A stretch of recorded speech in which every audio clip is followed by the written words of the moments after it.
Hare Krishna and welcome everyone to our session on Ishopnishad. As I mentioned, we are concluding Ishopnishad book today, and so this will be the last session. We'll try to make it as interactive as possible. But this is very beautiful session, very beautiful verses. We'll hopefully be able to discuss today.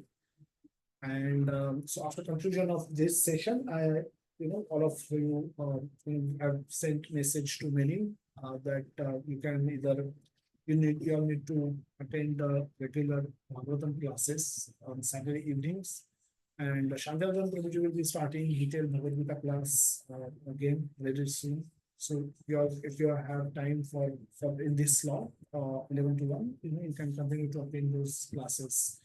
And I'll be mostly will be taking 18 session Bhagavad Gita soon when Prabhuji will as Prabhuji will discuss and he will announce.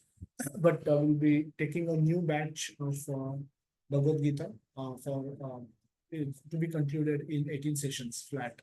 So it's going to be a new batch, and we'll hope to connect with more devotees. So we'll continue to have some of the other services as they come up. But this session that I used to take for last few years, that will conclude with today's session. So it will we'll keep having opportunities to meet up and of course talk about our exchange, about have nice exchanges about our own devotional practices. We'll hope to see all of you in the japa sessions in the mornings and the Bhagavatam sessions that I will also be attending. So it will be wonderful to stay in touch with all of you who have been attending these lectures, so these sessions for so long, such a long period. We started back in June 2020, and we are continuing to date. And we concluded Bhagavad Gita, we concluded Nectar of Instructions, and now we are about to conclude Ishopanishad during this journey over few years. So it's been again my privilege to be of some service, if at all it was, to all of you, and to be able to inspire you to take up Krishna consciousness, to come really closer to Krishna. And in the process, I personally myself have been benefited a lot. So with that, let's jump into today's section. We're discussing Ishopnishad book. We have an overview. In the last section, mantra 15 to 18, we've discussed the previous sections. The first section is from invocation verse 2 to verse 33, where the sage is asking the student of Ishopnishad to live in harmony with Ishvara, knowing that everything is owned and controlled by Ishvara, that you have nothing under your control.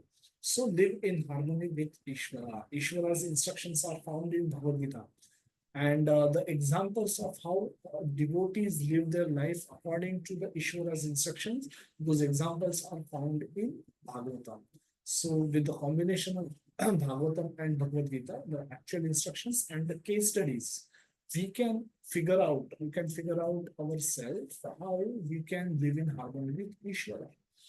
Mantra 4 to 8, Ishvara, if we want to live in harmony with Ishvara, we need to know who Ishvara is, and to understand Ishvara better, more, we need to develop spiritual vision.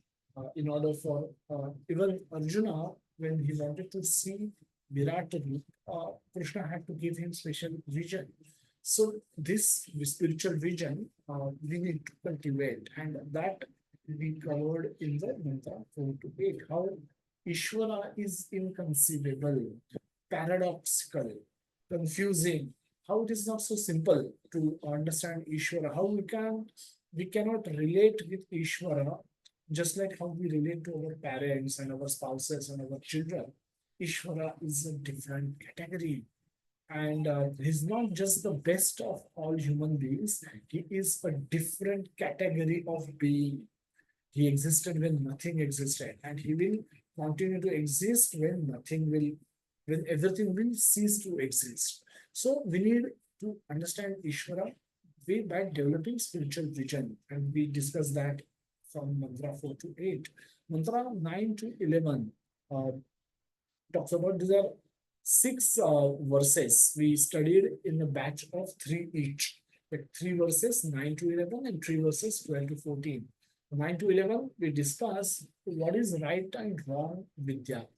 Vidyancha, Avidyancha, and how meaning of Vidya changes by in every verse. Like in nine, mantra 9, the Vidya and Avidya meant something. It meant sense gratification, pursuit of sense gratification with knowledge or without knowledge. And then later, mantra 10 says all sense gratification is clubbed in Avidya and spiritual devotional service is introduced as Vidya. And then mantra 11 says both avidya and vidya is required side by side to maneuver into this world, to live life in this world, and also to perform devotional service. And we understood this by way of an example that if you are caught up in the middle of an ocean, you need two things. You need the sense of direction. You need the information about the direction that in which direction I should go so that the land, then I can reach the nearest land or I can reach my destination. And you also need skills to maneuver the boat. Now, if you only know skills, don't know the direction, we may end up going in the wrong direction and we land up in the wrong place. But if you know direction, if you don't know how to move the boat forward, if you don't know these material skills, it's still not helpful because you'll stay in where you are or you can't move forward. Using this boat of our body, we need to travel towards Ishvara. And that is what we understood, learned in the mantra 9 to 11. Mantra 12 to 14 we covered in last Sunday, and again beautiful section where we discuss about right and wrong pasana, worshipping Ishvara. If you want to, it's Ishvara is such a great, he's definitely commands our respect. And not only respect, we should be worshipping Ishvara because we have so much dependency on him. On him. You know, we all love to eat. We all are forced to eat. But Krishna says, you cannot digest food without my permission. If I don't allow, aham vaishvanaro bhutva praninam deham ashrita, prana apana savam bhutva, pachamya anna chaturvidam, the four type of food stuff that you eat. And if you have desire to digest it, we all want it to be digested. Then Krishna says, I as a Vaishwanar is sitting in your stomach, in your belly, and I ensure that the food is digested and the right kind of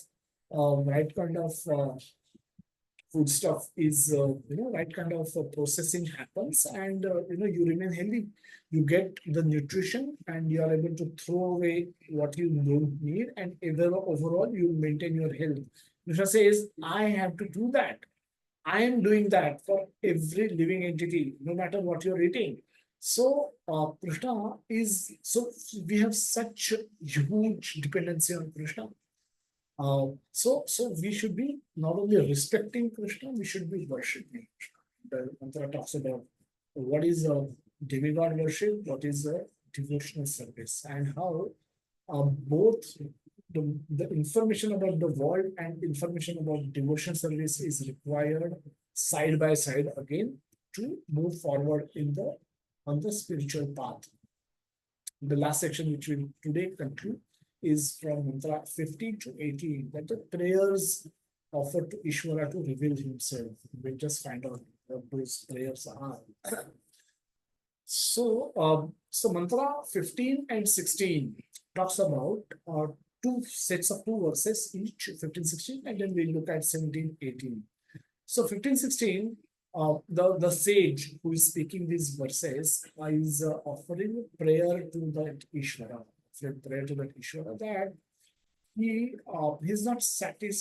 he's not just satisfied with the by seeing the effulgence that is coming out of the body of that Ishvara.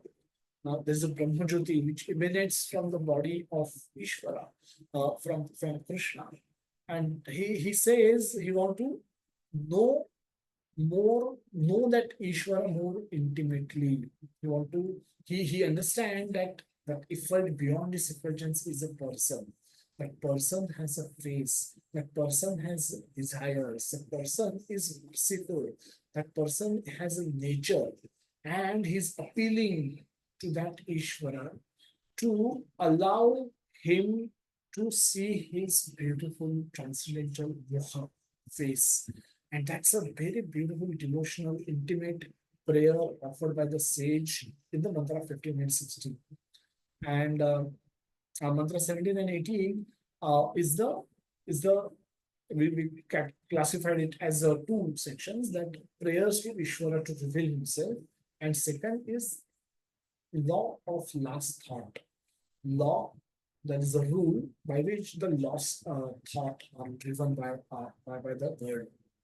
So the law of last thought is discussed in the mantra 17 and 18.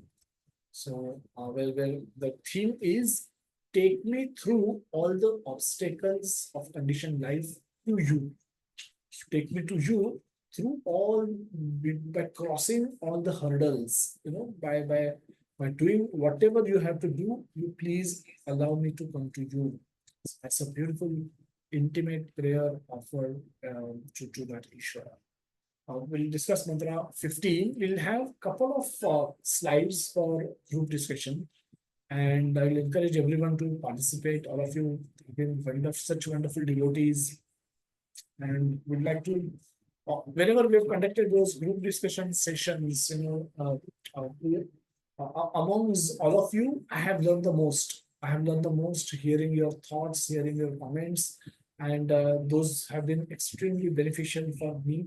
I feel very happy with so much confidence. You are able to express yourself with so much confidence, and that shows that you're not only just uh, practicing for the sake of practicing, but you're imbibing the learnings of Bhagavad Gita and Bhagavatam, which Srila Prabhupada has coded in the form of books and presented to us for our consumption. So you're just not doing it superficially, you are going deep into those books and understanding the tattva behind those philosophies. So it's been very heartening to see and very happy, and it's been a very great learning experience for me personally. So we'll have a couple of those slides for group discussion group. All of you can contribute wholeheartedly. So mantra 15 says that Hiranyamayena Patrena Satyasya Pihitam Mukham Tatvam Pushanna Pravrunu Satya Dharmaya Drishtaye. Tatvam Pushanna Pravrunu Satya Dharmaya Drishtaye. The translation, because right, and then, O my Lord, sustainer of all that lives, your real face is covered by your dazzling effulgence. Kindly remove that covering and exhibit yourself to your pure devotee. Mantra 16 also has a similar theme, but it is becoming more intimate, where the sage is now glorifying Lord. He's speaking Lord words for glorification of the same Lord. That why should you be merciful to me? Because you are so great and I am so tiny. I am so small. I am so dependent upon your mercy, your grace. Therefore, you should bestow your mercy upon me. The sage is speaking that Pushanne Karshayana Surya Prajapatya Kyuha Rashmina Samoha Tejaha Yatte Rupam Kalyana Tamam Tapte Pashyami Yo Savasi Purushaha So Aham Asmi. Yo Savasi Purushaha So Aham Asmi. Translation by Srila Prabhupada. Oh my Lord, O primeval philosopher Rishi, maintainer of the universe, Kushanna Karshe, O regulating principle, destination of the pure devotee, well-wisher of the progenies of mankind, please remove the effulgence of your transcendental rays so that I can see your form of bliss. So very the same prayer, but it's offered with so much beautiful devotion, uh, so much more It's become a very intimate prayer, very personal, personalized prayer to the Lord. But you're glorifying Him, and then you're making, it's like you're making a small prayer that please, you are so great. So, but you're my well-wisher. You're the well-wisher. So please remove the effulgence of your transcendental rays so that I can see your Father. Please, I know that you're a person. You're a reciprocal person, and I want to know. I have no desire to see your that blissful form. I'm not just satisfied seeing the effulgence that is coming out of your body because I want to now intimately connect with you. I can connect intimately with the effulgence, with light. I can understand it's you are right, it's coming out of your body, but I cannot have any relationship with that light. I cannot have any intimate exchange with that light. I cannot talk to that light. I cannot interact with that light. So light is worshipable, but I want you, oh my Lord. And that's what the sage is praying. That you are the eternal supreme personality of Godhead, like unto the sun as I am. So aham asmi. We'll talk about what does that mean. So aham asmi, am I God? We'll talk about that as well. In the Bhagavad Gita, Prabhupada writes in the purport to mantra 15, that in the Bhagavad Gita 14.27, the Lord explains his personal rays, Jyotir, the dazzling effulgence of his person form in this way.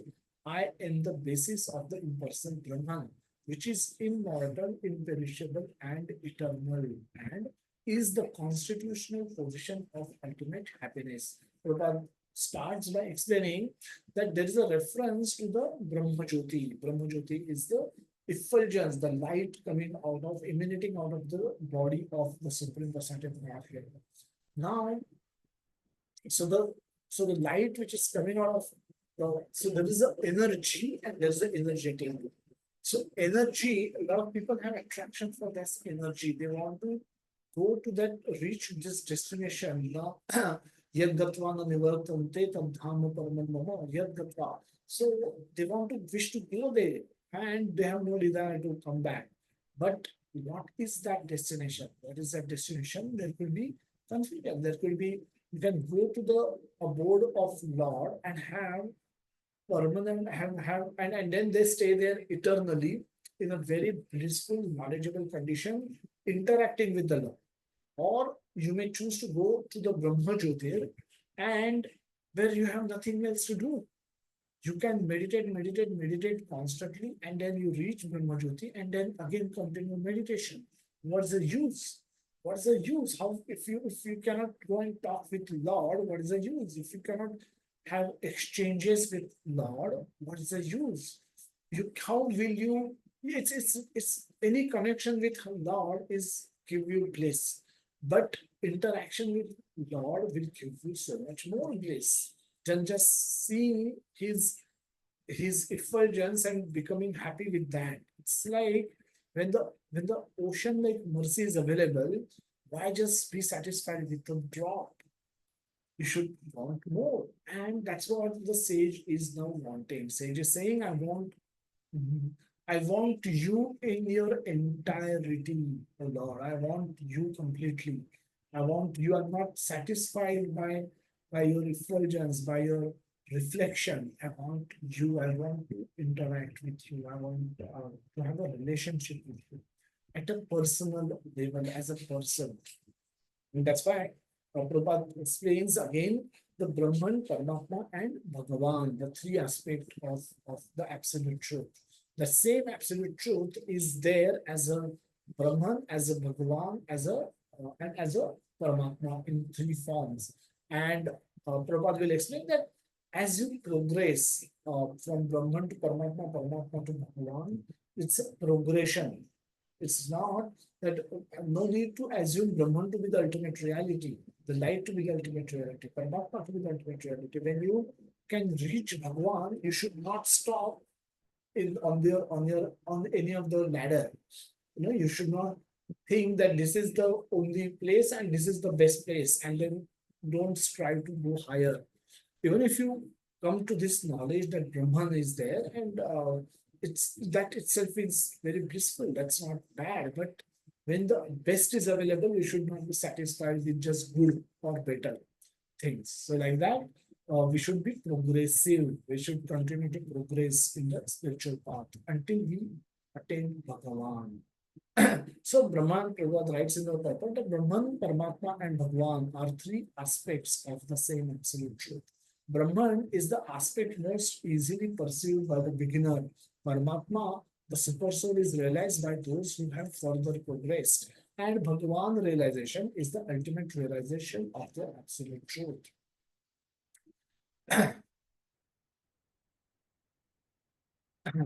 Now, how do we understand? We discussed this earlier, but we'll take one quick example to understand that how Brahman, Paramatma, and Bhagavan, all the three are the three different aspects of the same absolute truth. It's not different, and but it's progressive. How it is, we'll find out. That if we are, if we are, if you are, for example, if you are cooking halwa in your home, suji halwa, for example, when suji is roasted on ghee, you need to roast suji on ghee until it, gets properly roasted, changes the color to slightly become pinkish, and then you can add more ghee, milk, and sugar, and then other sense, kesar and dry fruits to complete the halwa. But at the beginning, when that roasting is happening, there's a nice fragrance that gets filled in the entire home.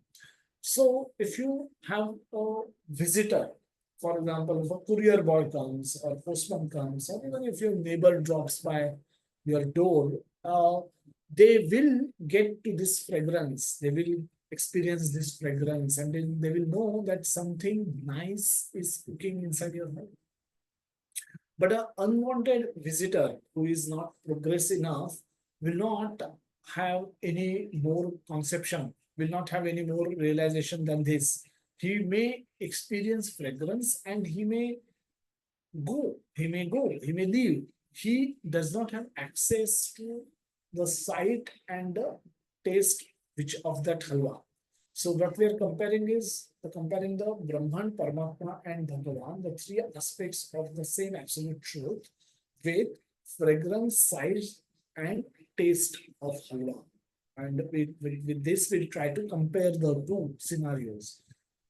Assume that person is your neighbor and he's brought something for you and he want to offer it to you. So he comes, don't just stop at doorstep where he's experiencing the fragrance of the suji halwa getting prepared, but he also is able to come inside the home, and he is able to see that on the vessel, in the vessel, the suji halwa is prepared and it's there, and that is where the fragrance, the entire fragrance is coming from that bowl or that kadhai of suji halwa.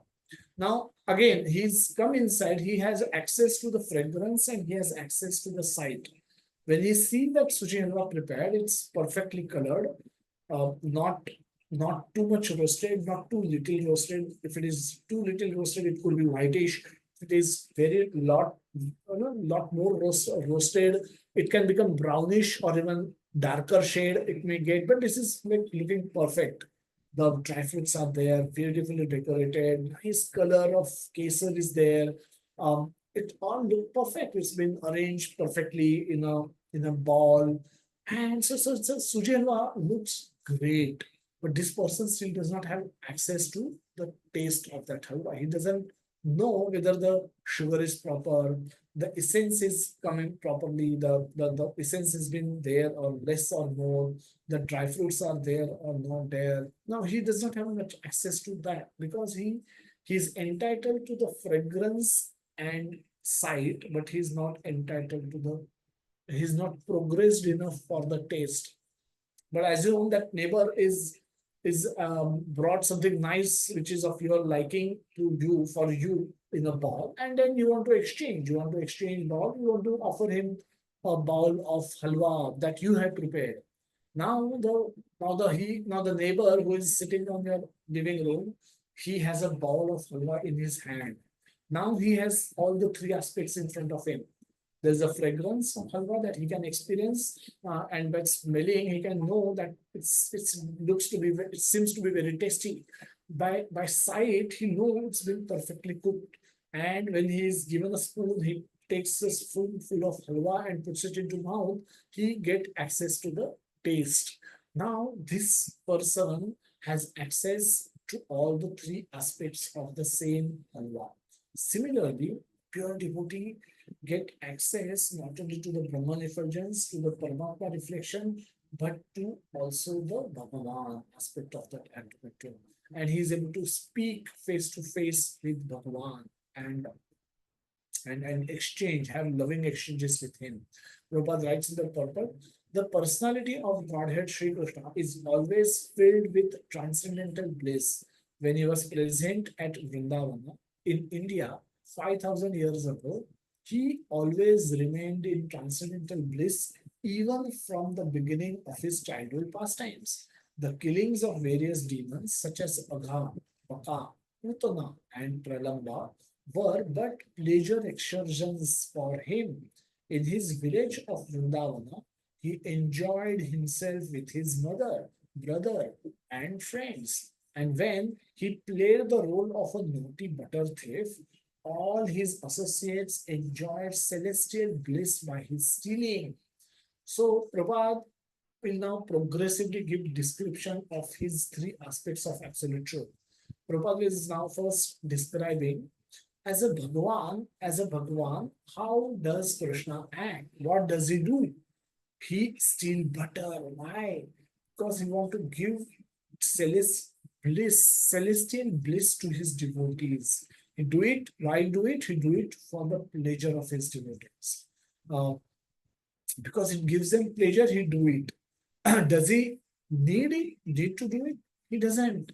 But because it gives pleasure to his devotees, he is eager to do all these things. Why? When he owns and controls all three creation, why he has to go and steal butter from neighbor's home or even in his own home? Everything belongs to him. Without his direction, rain cannot fall, cow cannot get grass, cow cannot produce milk. What to then speak of stealing? Where's the question of stealing? Everything is belonging to him. But but when in Vrindavan he used to go and steal from other people's home, he used to himself get lot of bliss, and all his devotees used to enjoy celestial bliss. And that is why Lord performed Leela. The Lord's fame as a butter thief is not reproachable for any for by stealing butter, the Lord gave pleasure to his devotees. Prabhupada is writing the same point that he doesn't you can't give correction to the Lord. Reproachable means you can't go and correct Lord. That mother did that. Mother Yashoda used to actually worry that if my son is stealing now at his age, who will he become when he grow up? He become the big thief in this of this universe. But he is a thief because he's stealing. Chitta Chor. Krishna is famous as Chitta Chor. He steals everybody's mind, and that's why everyone become mad behind his love, and that's what he does anyway. But his mother thought that she should be giving corrections to Krishna, her son, and that's why she would correct. You can see her with a stick that she used to threaten Krishna with, but that's what devotees in Vrindavan think, that they can be. The Lord is not great; they're just their son, they're just their friend, they're just their brother. So they can be given corrections, and they all used to give corrections to Krishna. Krishna used to experience great bliss in this entire interaction, in this during entire Leela. Prabhupada writes further that everything the Lord did in Vrindavan was for the pleasure of his devotees, associates there.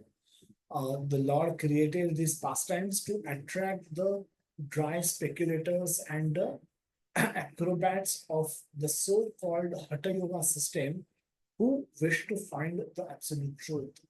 Why Krishna act? If Krishna is complete Atmaram, then he does not need to become happy because he is already happy. So A lot of acharyas, give a lot of descriptions that why Krishna perform activities. Why does he have to do anything at all? Because we want to do something, because we want something. And what does Krishna want? Krishna doesn't want anything. So, because Krishna already has everything. But so our acharyas gives various explanations. Why God act, why Krishna act. Otherwise, if you can think of this, that if God is such complete self, then he becomes frozen reality. Even if you want to blink an eye, you have a desire to blink an eye, which means you're not complete. You are not omnipotent. How can you not stay without blinking eye? If you're a god, you should be able to, do that. Jagannath Ji does not blink. Jagannath Ji has those big eyes, always open, wanting to see who's come for Japa session, who is attending Bhagavad Gita session, who is attending Shri Upanishad session, who is attending regularly Bhagavatam session, who is rendering services, who is helping devotees, who is not doing sales services, who is not able to get up in the morning despite of many reminders, who is not motivated enough, who is not convinced enough. Lord wants to see everything, and then he keep sending devotees to in his other devotees' life to help them overcome their difficulties, obstacles, so that they all can come to Krishna, they all can progress towards Krishna. So beautiful Lord is. So Lord creates this pastime to attract the speculators and the acrobats of the so-called Hatayava system who wish to find absolute truth. Now, Prabhupada is transitioning his discussion from the Bhagavan, the pure devotees, and interaction between Bhagavan and pure devotees to Hatha Yoga system who are searching for Paramatma as a reflection, who's searching for the same God, but they have no attraction for the face-to-face meeting with Lord, face-to-face interaction with the Lord. So they are seeing, they want to just see, they just want to sight, they want sight of that Lord. And then, but if they come to know that there is an opportunity to interact with the Lord also, then they may change their mind. They may develop attraction towards interaction with the Lord as well. And that's why Lord created these pastimes which give it which give bliss to his associates who participate in the pastime. And when these pastimes are discussed in the subsequent yugas, they give bliss to those who speak, narrate, and listen, understand this pastime. And that way, everyone is able to progress towards Krishna. Prabhupada writes further that thus the Lord is always engaged in transcendental loving activities with his spiritual associates in the various relationships of Shantarasa, Dasya Sakya Vatsalya and Madhurya Rasa, conjugal love. Prabhupada writes further that since it is said that Lord Krishna never leaves Vrindavan Dham, now Prabhupada comes to the second aspect of absolute truth, that is Paramatma. Prabhupada is writing that it is said that Krishna never leaves Vrindavan Dham. One may ask how he manages the affair of the creation. Now, that is answered in Bhagavad Gita, 13th chapter, 14 verse to 18 verse.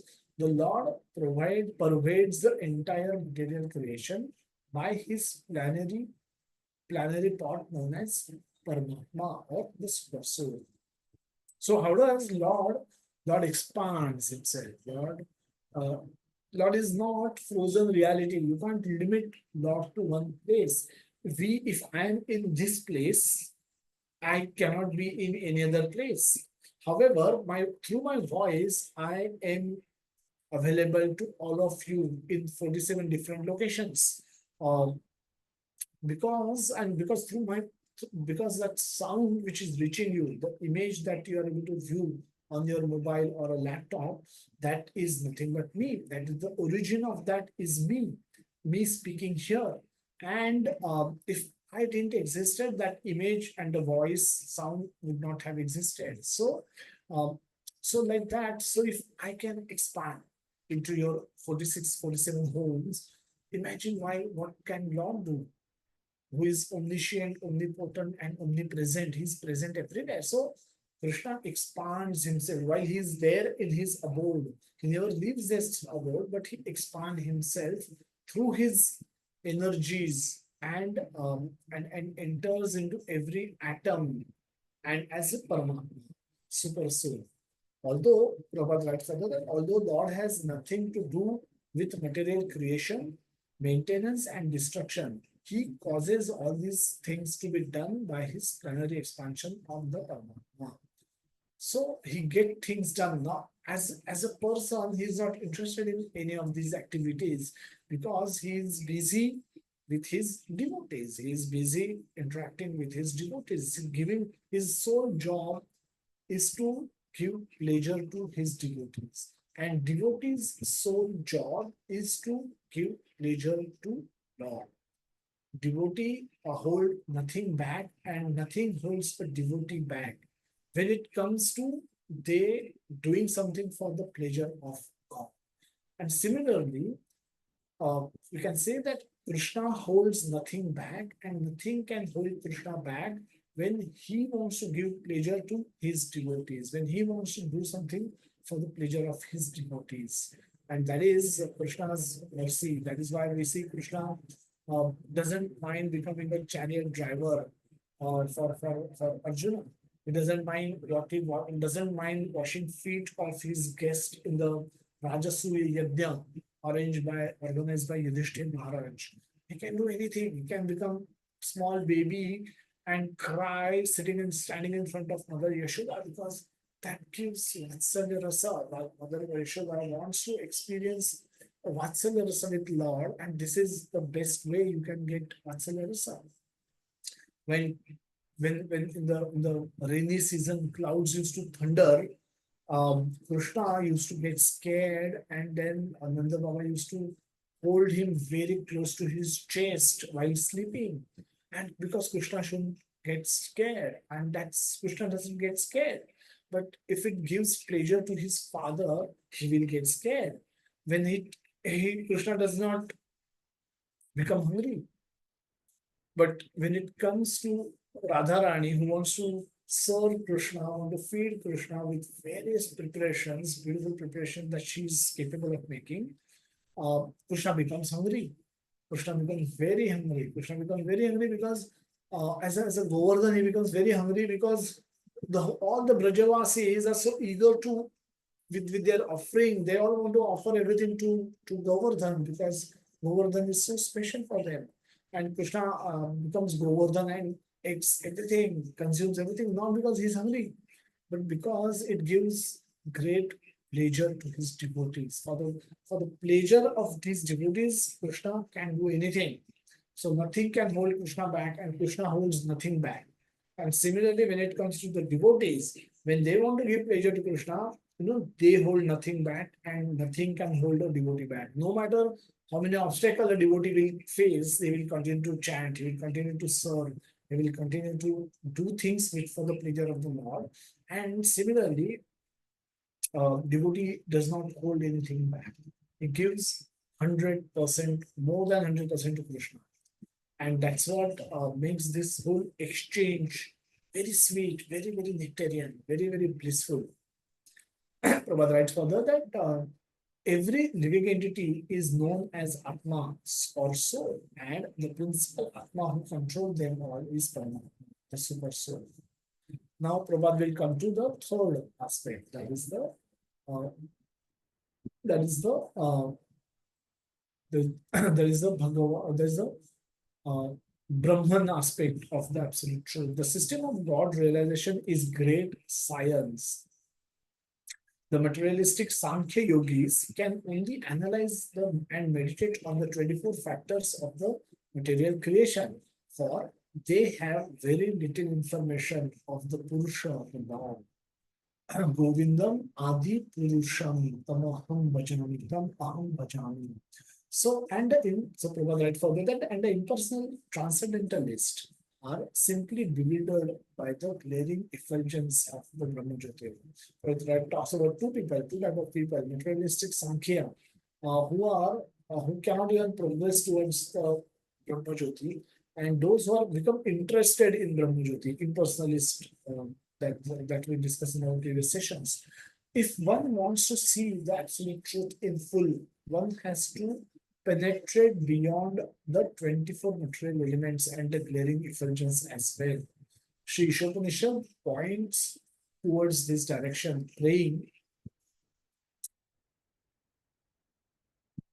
praying for the removal of the Hiranyamaya Patrena, the dazzling covering of the Lord. Unless this covering is removed, so one can perceive the real face of the personality of Godhead. Factual realization of the absolute truth can never be achieved simply by analyzing different elements of nature, which makes these bhoga items. It will not satisfy the heart. Take for example, if we the puri, when we see a puri, a fully blown, very nice, perfectly fried, nice color, nice shape, looks to be very soft, crispy, crunchy, and extremely tasty. Now, the what is puri made up of? Puri is made up of wheat flour, some oil, and some water. Now, when we see puri, fully cooked puri in front of us, we may feel attraction to have it. But when we see the elements of the puri, which is wheat flour, water, and oil, uh, by seeing the element and seeing the puri, it invokes different emotions. By seeing the puri, we may develop a desire to eat it. But by seeing the wheat flour, oil and water, um, it may not be very attractive. Now, ingredient wise, there is nothing different. It's the same ingredients with little bit of transformation is what puri looks like. But puri looks extremely attractive, and these elements by themselves don't look very attractive. So, uh, so the Sankhya yogis who are busy analyzing this nature, we understood that the flower, the biology students or the botanical students, they do a lot of analysis of the flowers. The chemistry students will do a lot of analysis of the chemicals. Some physics students will do a lot of analysis of how the laws of nature are functioning. But by doing that, by doing that per se, does not help them develop attraction towards the Lord who has created all of this.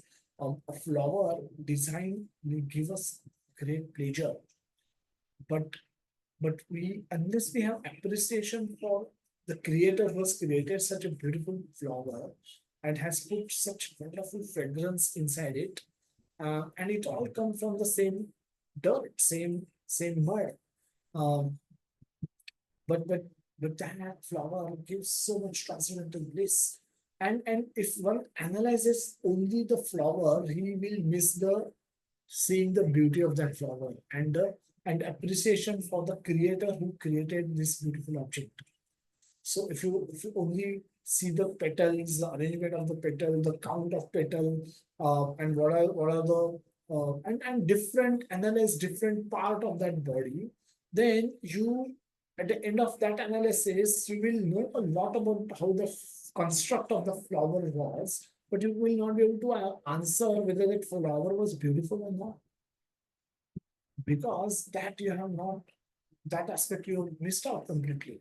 The flower was beautiful, then you need, if you understand that, and you are able to smell the fragrance of beautiful flower, you are able to offer it that beautiful flower to the Lord and then take its smell as fragrance as a prasad. Um, you are able to purify the whole process. But if you don't do that, then you can't understand whether the flower was beautiful or not, even though you may learn a lot about the construct of the flower. So anybody who is stopping himself at Brahmajyoti level or at a Paramatma level, they are very unfortunate. They are unable to approach the Supreme Personality of God and realize him in its full potential. Prabhupada writes further in the purport that the Lord fully maintains his unalloyed devotees and He guides them. This is purport to the mantra 16, very beautiful section. The Lord fully maintains his unalloyed devotees and he guides them progressively on the path towards devotional perfection.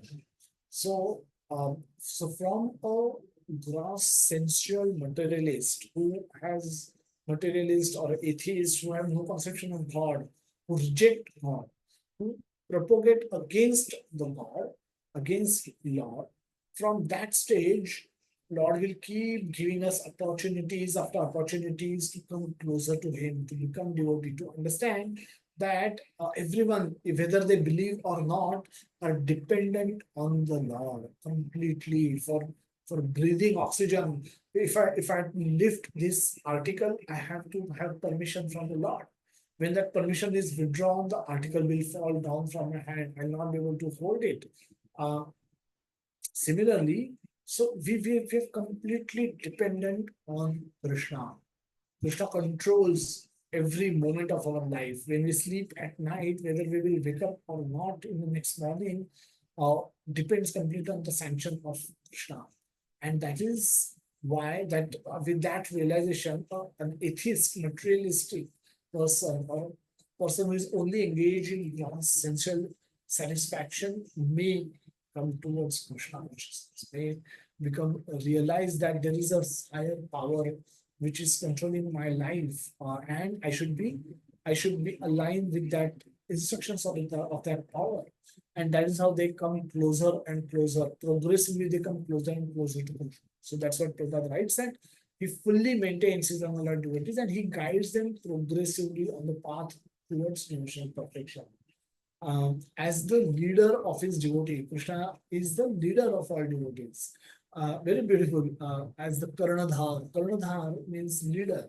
And Karnadhar is the one who has authority to hold your ears and give instruction.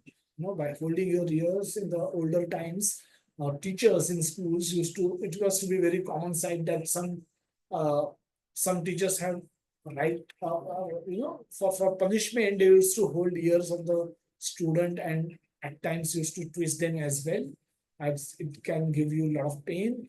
But then if you go through that experience, you will not make the same mistake again against at least that teacher, or else you will get the same prasad one more time. But nowadays children miss that. They That's not permitted in the schools of today. But the older generations can still relate to those kind of teachers who used to be terrorists, who used to be the whole class used to fear them, like a terrorist has entered the classroom, like that. Those teachers used to be so so nice, so transcendental, blissful.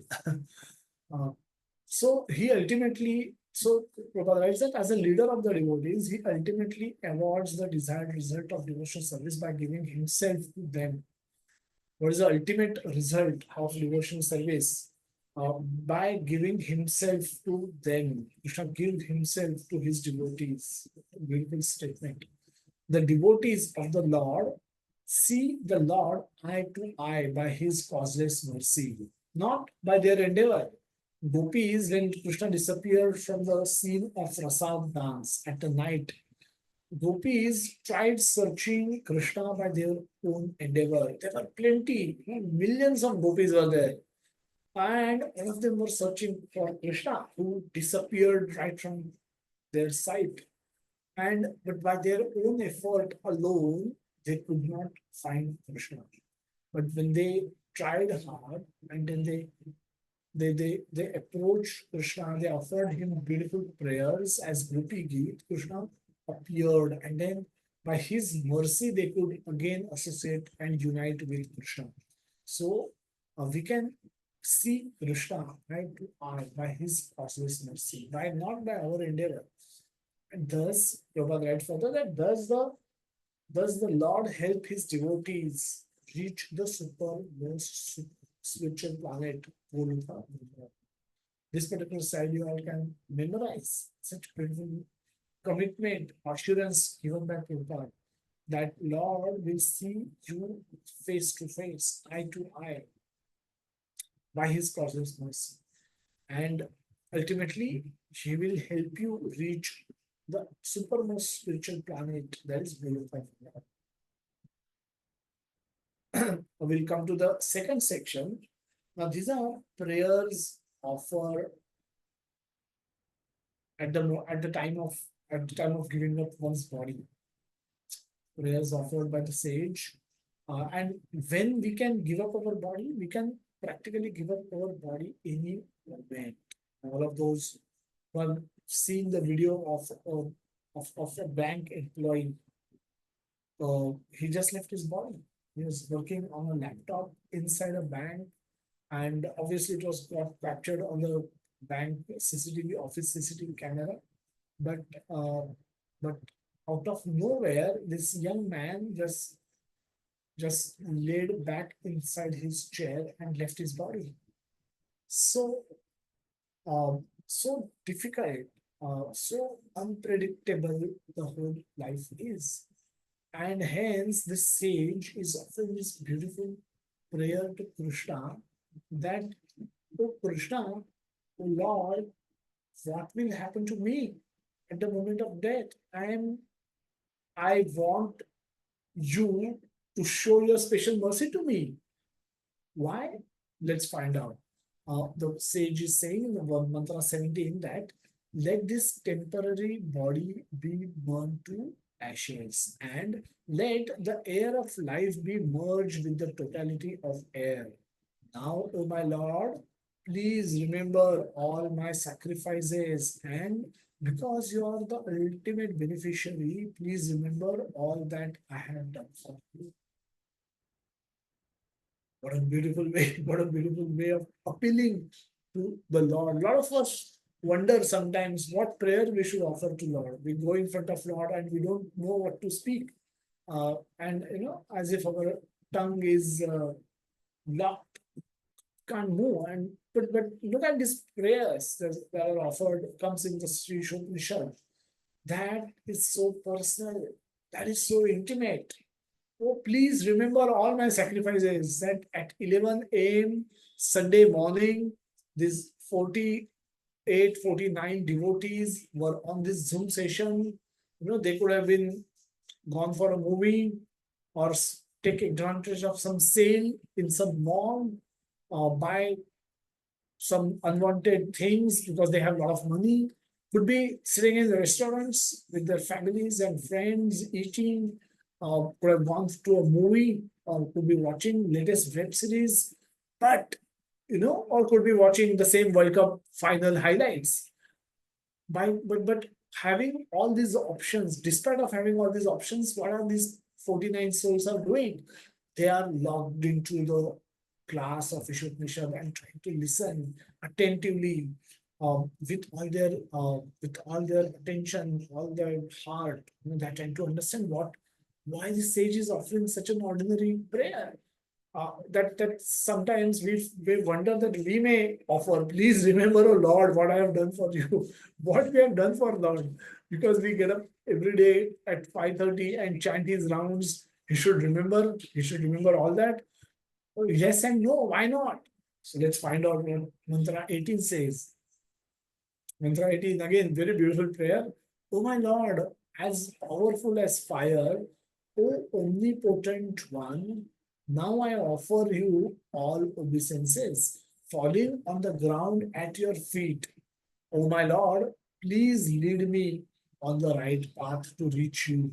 And since you know all that I have done in the past, please free me from the reactions to my past sins so that there will be no hindrance to my progress. What a beautiful prayer. We'll just read that again. O my Lord, as powerful as fire, O omnipotent one, now I offer you all the obeisances falling on your ground at your lotus feet. O my Lord, please lead me on the right path to reach you. And since you know all that I have done in the past, please free me from the reactions to my past sins so that there will be no hindrance to my progress. Progress to what? Progress to become richer? Progress to become more beautiful? Progress to look young again? No, progress to reach to the Golok of Vrindavan, progress to come to Krishna. And Krishna says, the sage is saying that, oh my Lord, I'm not very exemplary devotee of yours. I have done many sins, knowingly, unknowingly. So, what can I do for them? Please, you can do something for them. You can forgive all those sins. You've said, Ma Shucha. That means do not fear. So, if I have to become fearless, I have to find shelter.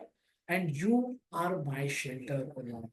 When you are there with me, I am not fearful of the sins also, because I know you will take care of those. And once I get connected with you, O Lord, I will stop that tendency to sin also eventually. So everything depends on your grace, everything depends on your mercy. So, what am I going to do? I'm going to fall at your feet and beg and pray, offer obeisances, and say, please do this, please do that. What else choice do I have? At the moment of death, I have no choices. No? So, such a beautiful prayer. And the moment of death, when it will come to me, even that I don't know. So every prayer of ours should be like this. This kind of a desperation should be seen in all our prayers that we offer to Lord. And that will be so nice if you can do that. Sorry about that. Um, let's gather ourselves. Now, spoke about uh, briefly spoke about how this sage is offering this prayer, such beautiful prayer, such realistic prayer that I have done a lot of sins. So Lord, I'm not a pure devotee. You know it, I know it. So you be merciful to me. What am I doing? I'm trying to surrender to you. That also I may do it with faults. I may not even do that properly. So you be merciful to me. You show me the right path so that I can reach you. Everything depends on you. You are my captain. You are my Karnadhar. So you are my leader. So Lord, please show your mercy to me. Now, this is such beautiful, intimate personal prayers that a sage is offering. So let's discuss very quickly with reference to these two questions. We see two statements in the verses. We see Bhagavatam has a beautiful verse that padam padam vipadam. Padam padam vipadam means there is great danger at every step. Okay, padam padam vipadam is great danger, and that's true. We can realize it all. We've seen the example of a bank employee. Similarly, we see that every now and then you open any news channel, you realize that padam padam vipadam. You know, yes, it's true. No matter what your age is, no matter how rich you are, how educated you are, how healthy you are, or unhealthy you are, you can be gone next moment. So there is padam padam vipadam, and there is great danger at every step. However, the same scriptures, Shikshashtakam, tell us that anandam ambudhi vardhanam pratipadam purnamritam sadhanam. What do you mean? At every step, there is a bliss. How much bliss? At the size of an ocean. What kind of an ocean? Every ever increasing ocean. What, how, and how frequently that ocean increases? At every step. The moment you perform some new devotional service, that ocean increases. Now, at every step, if ocean is going to increase, and the same time we parallelly learn that there is a danger, great danger at every step. How do we reconcile these two statements? How do we understand these two statements? Are they both right? Are they both wrong? Or what is it in these statements? How do we understand them?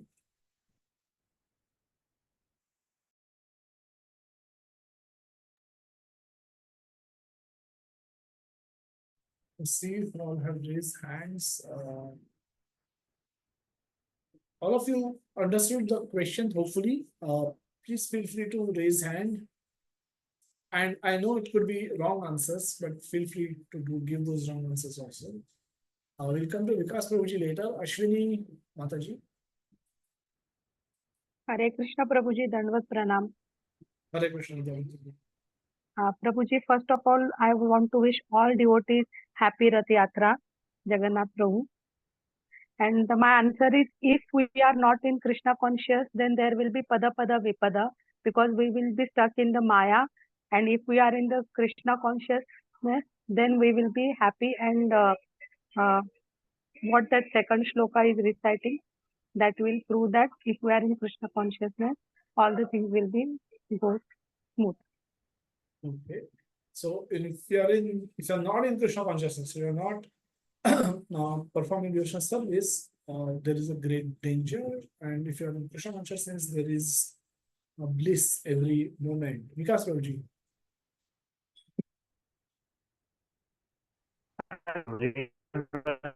So as Bharam mentioned, you quoted that beautiful verse, and that is one of the beautiful, means favorite verse of Narottam Priya Prabhuji also. He more often than quotes to make us understand that if we are living, as Mataji explained, if we are living with the materialistic consciousness, then ultimately whatever plan we make, those are bound to fail, because ultimately we are bereft of this fact that Lord Krishna is the permitter and sanctioner of each and every activities, that we are thinking that this will come in like as per my planning, and that doesn't come more often than not. As you gave example of that SDFC bank employee, and then we know the 30th June incident of Lonavala. So many people went for their own enjoyment, but ultimately the whole family lost their life. And similar things comes, even if the life is not lost, at least the desired goal is never achieved. And the ultimate crux is that this human form of life can go at any moment, as Prahlad Maharaj mentions, that Dehi Namakshan Bhanguram. It can go at any time, and still, if we are busy exploiting the materialistic world, then it is going bound to come as Padam Padam Yad Vidam. And whereas when Lord Chaitanya Mahaprabhu says that Pratipadam Purnamrita Swadanam, then ultimately he mentions that Chetodarpan Marjanam, that when by chanting the holy name of Lord Krishna, and or we call it at by performing devotional service at the lotus feet of Lord Krishna, ultimately our consciousness is purified, and then even if the so-called problems are coming in appearing in our life, which we are not able to see with the materialistic in the materialistic life, we ultimately see them with the eyes of spirituality, and we try to find out that we ultimately realize is that these are actually the fruitive reaction of my karmas. And even then, in the amidst the miseries, those particular situation gives us the bliss, considering that ultimately Lord Krishna is managing all the uh, activities behind, and whatever he has given to me is very very mere in front of whatever I would have done in my past, or even can relate it to with the current life, that in my current life I have done so many sinful things, but still he is so merciful that he is still giving us very very meager reaction of that. And considering that, it gives the constant bliss when we consider about the merciful disposition of Lord, and then it looks like that I should engage more and more in his devotional service, and then ultimately Lord Krishna reciprocate more and more, and then it becomes the Pratipadam Purnamrita Swadanam. That is why what is my understanding. Okay. Hare Krishna. Hare Krishna. Sachi Mataji. Hare Krishna Prabhuji Dandavat Pranam. Both of the statements are correct. Like Padam Padam Vipadam in material life also, of course, there are so many of problems. But when we start doing devotional service, then also there, I think there will be more problems then. Because like we'll have this knowledge that yeah, this is right, this is wrong. But in the beginning, like if I take my example, we understand that this is right, this is wrong, but still there is this one thing in our mind, like from many birds we are like this only, so we do wrong things and there are many problems, and more things will impact us in the beginning only. Like we'll still continue doing wrong things, so there is padam padam vipadam every step. In devotional life also there will be problems, but the difference is that when we continue doing all these things, we continue taking devotee association, continue chanting with all these problems also, and we pass the exams which Lord takes, then this will be Anandam Buddhivardhanam and Pratipadam Purnamrita Swadanam. Will these things will impact our consciousness, and will become Krishna conscious, and then our life would be full of bliss and knowledge.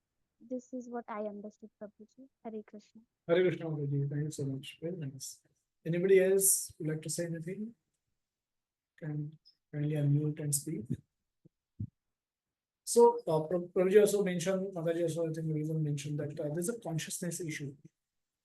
If your soul is caught up in the material consciousness, as a soul, if you are caught up, if you think of us as bodies, and yes, Umesh Prabhuji, please go on.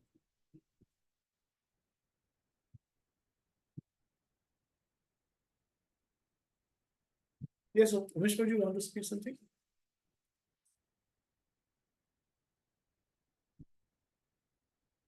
हरे कृष्णा प्रभु जी दंडवत प्रणाम Yes, ma'am. Prabhu ji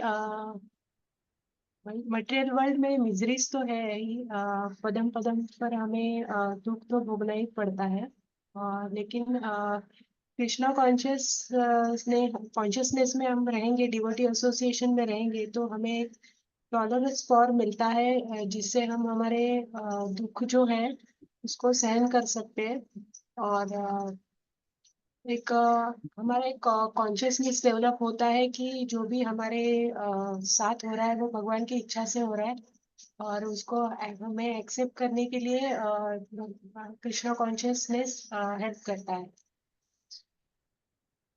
Okay, very nice. Thank you so much. Yeah. So as I was saying that if we depends कि हमारा consciousness कहाँ है, if we think ourselves as a body, then we are in the material consciousness. We are caught in the material consciousness, and as long as we are caught in material consciousness, we will have padam padam vipada. We will always be facing dangers. The death happens. Who dies when the death happens? No hanyate hanyam mani sharire. Soul does not die. Soul has never taken birth. Soul will not die also. So when the body dies, death of a body, death of the body, that is mentioned in the previous verses of Ishwar also, that this is the body which get destroyed. And the body will obviously get destroyed. It will change form. So the current body is not eternal. Our soul is eternal. The possessor of the body is eternal. And as long as we keep thinking at the level of body, we will experience padam padam vipadam. The moment we change our consciousness and we think ourselves as the soul, at the level of soul, there is no destruction. There is no vipada. What is the vipada for the soul? Can somebody answer? What is a danger for the soul? From soul's point of view, what is danger? Krishna Prabhu ji, Dandvat Pranam. So yeah, Vinod Prabhuji, yes. Then Prabhuji, from soul point of view, the vipada is to come back again to the body. And that is the main vipada for the soul. If we are not in a proper consciousness, the bodily things will come again in another form. So that is the main vipada for the soul. Okay, very nice. Puja Mataji, Prahalita Mataji, what is the vipada for the soul? Not connecting to Krishna again. Not coming. Okay, Jamuna Mataji. Hare Krishna Prabhuji, Dandavat Pranam. Prabhuji, I think the Vipada would be like getting entangled with Maya. Getting entangled with Maya. So all there, yeah, that's true. If we are soul, yeah, Umesh Prabhuji, Uma Mataji, whoever. Yes, Prabhuji, not able to connect with devotees. Not able to connect with devotees, not able to connect with Krishna. So soul's potential in the human form of life is best realized when it performs devotional service. Otherwise, except for devotional service, all other activities can be done in any activity, in any body. You know, in a dog's body, also a family can be expanded, maintenance can be done, protection can be done, eating, wearing, sleeping, defending is what is done. So all that can be done in any body. For that, you don't need a human body.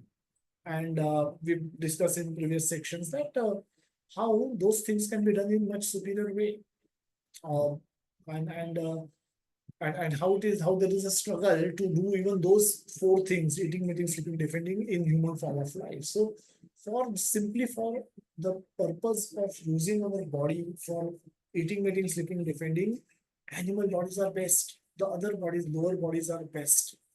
But if the soul is given human form of life, human body, a higher intelligence, a facility, knowledge, and examples are available, and despite of that, if soul is not connecting himself with Krishna, not trying to, not developing a desire to go to Krishna, not developing a desire to please Krishna, make Krishna happy, engage in activities for the pleasure of Krishna, that is vipada for the soul. Because then, as Vinod Prabhuji said, the soul is forced to be caught in the material world.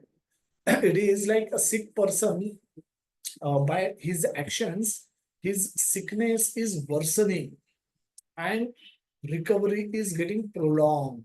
Now, earlier, the previous estimate, he could have recovered in, say, 10 days with this problem that he went ahead, he did something, he ate something, he, his sickness has worsened and the recovery now has become 1 month recovery. So, like that, for a soul, vipada is to go away from Krishna. Some other is also, I think, mentioned that in chat, Asura Mataji or many others. So that's true. That is the vipada for the soul. There is no other vipada for the soul. The killer of the soul, Upanishad says that killer of the soul is not a literal killer of the soul. A killer of the soul means one who is not allowing soul to explore, or that soul who is not exploring its full potential of becoming a devotee and going back to Krishna and ending their journey, wandering journey in this material world, is a killer of the soul. And that soul is in the vipada. That is a problem.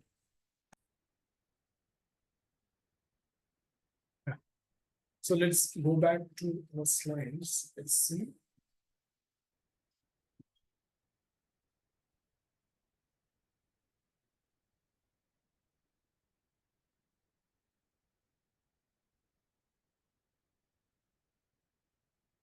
So both these statements are true, and depending on at what consciousness we are at, if we are at a bodily consciousness level, if we are thinking only ourselves as body, then there is padam padam vipadam. All our plans for enjoyments are bound to get busted, are bound to be, destroyed sooner or later. The lamentation is just awaiting us.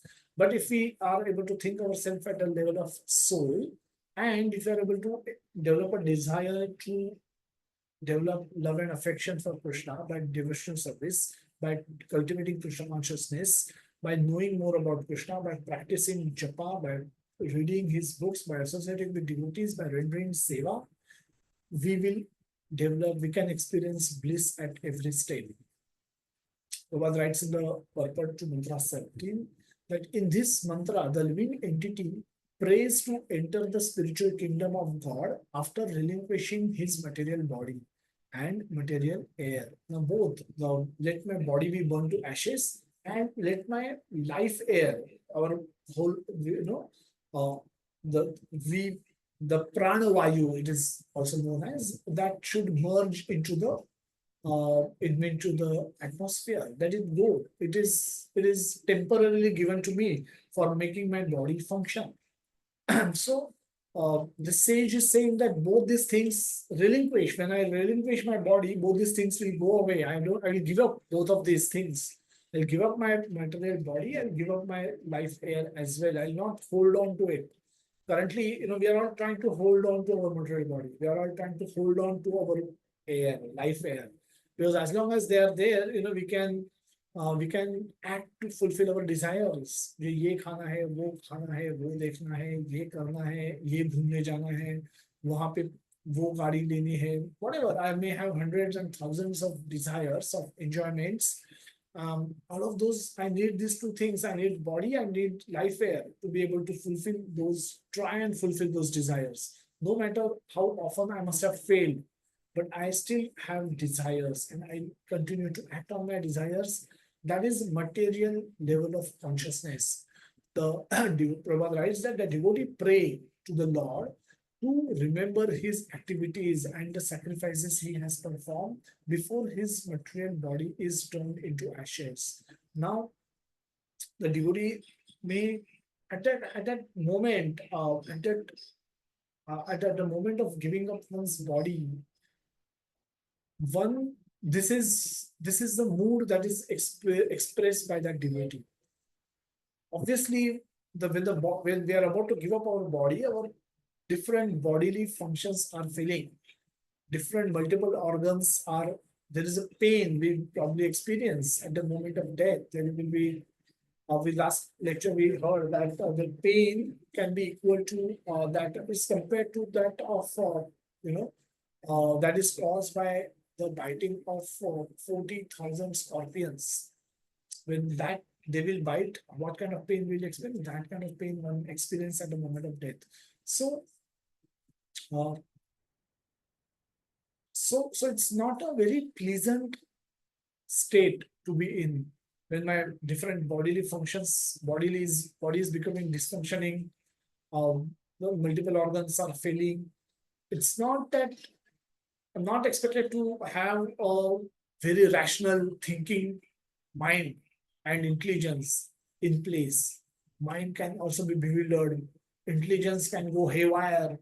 So a sage, before that happens, wants to pray like this in desperation. That devotee remembers that she's asking, praying to the Lord to please you remember, because I don't know what I will remember at the moment of my death, but you remember what I have done, and with that, be merciful to me. Prabhupada writes further in the purport that he makes this prayer at the time of death with full consciousness of his past deeds and the ultimate goal. Now he is aware of both. He's aware that my life is not perfect. I'm not a pure devotee. So I've done right and probably a lot of wrong things. But my goal is to go back to Krishna. So, my goal is to go. I'm not eligible, but I have a desire to go to Goluka Vrindavan and is to stop coming back to this material world, body after body, accept new bodies, new parents, accept new school, pressure from the society, go earn, do jobs, earn money, try to please everyone, try to enjoy myself, become old, become and then die. And then again keep repeating this stupid cycle again and again. I don't want that. So I know my ultimate goal is to attain you, attain loving devotion service unto your lotus feet. And if that happens, then I don't have to take birth again. And that is possible only with your mercy. So this is the sage is praying for the mercy from the Lord. Prabhupada writes further in the purport that one who is completely under the rule of material nature, remember the heinous activities he performed during the existence of his material body. And consequently, he gets another material body after death. It's very important. One who is completely under the rule of material nature remembers the heinous activities he performed during the existence of his material body, and consequently, he gets another material body after death. Now, often we see that, when we say that we are not pure devotees, which means their devotion is mixed, which means there is good and bad and ugly side in all of us. We all can, at least I can speak for myself that there is good, bad, and ugly side in me. So if I were to face Lord, I will not have great confidence that generally a pure devotee might have, that, oh, look at my past life. You'll only find that I was chanting, serving, singing kirtan, reading Bhagavad Gita and Bhagavatam. That is all what I have done in my life. I cannot say that with great confidence because I know that's not reality. And if I know that's not reality, how can I expect Lord? How can I expect to cheat Lord? I can't cheat Lord. Lord also knows that's not the reality. So let me be clear. Let me be honest. Let me be sincere with the Lord. At least at this moment, the whole life I might have had imitated or might have had pretended to be a good devotee, a senior devotee, so to speak, or a devotee at least in practicing devotee. I might have pretended to be a practicing devotee, whatever. But I know my heart. I know my reality. That's not very pretty. That's not very pleasant sight. And if I know it, Lord sitting in my heart also know it. Lord knows it. So no point in hiding. So I'm open. I'm open. I'm open my cards. Now he's saying that completely I will see those heinous activities also that I might have performed because I'm not pure devotee of Lord, of your Lord. But what you can do, you can still, I'm still asking for your forgiveness. I'm still asking for your mercy.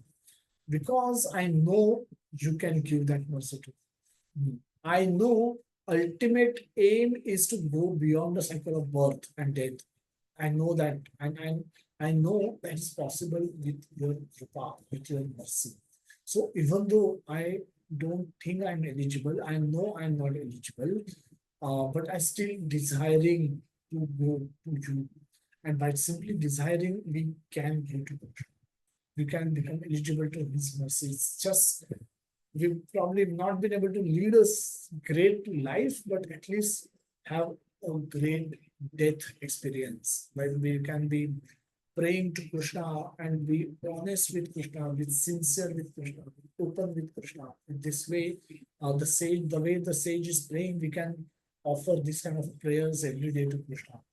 That I have goofed up many times or all the times, most times, but I have also done little devotional service and tried my best with all my sincerity. I'm not perfect, but you can be merciful to me. Lord. And that way, you can give me your mercy. Bhagavad Gita 8.6, we see, look at both the verses, 8.5 and 8.6, both. So this is a law of last thought. Law of last thought. What you think at the moment of death, that destination you get. The Bhagavad Gita, it's the verse 8.5. अंतकाले च माम एव स्मरण मुक्त्वा कलेवरम यह प्रयाति समद्भावम यांति नास्त्यत्र संशयः.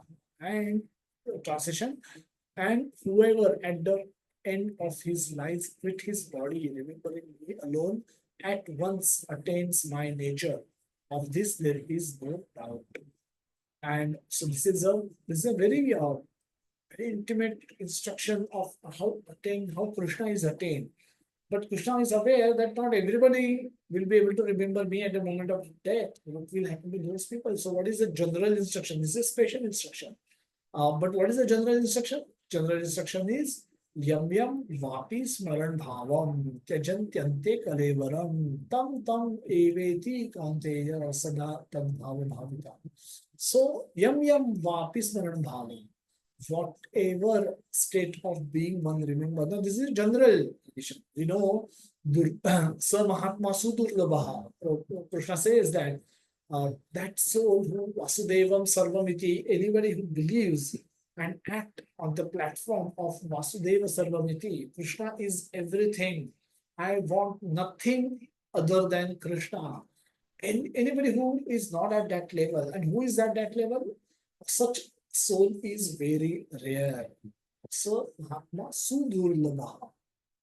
But that rare, so which means he has to provide for both. Such a rare soul also, what happens to them when they leave their body?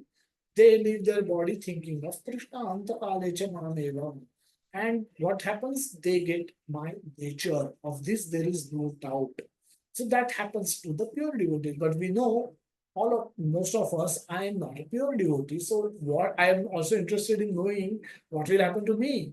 So for me, second instruction is given. Yam yam vapi smaran bhavam. Tyajantyante kalevaram. So whatever state of being one remember, when one quits one's body, O son of Kunti, that state he will attain without fail.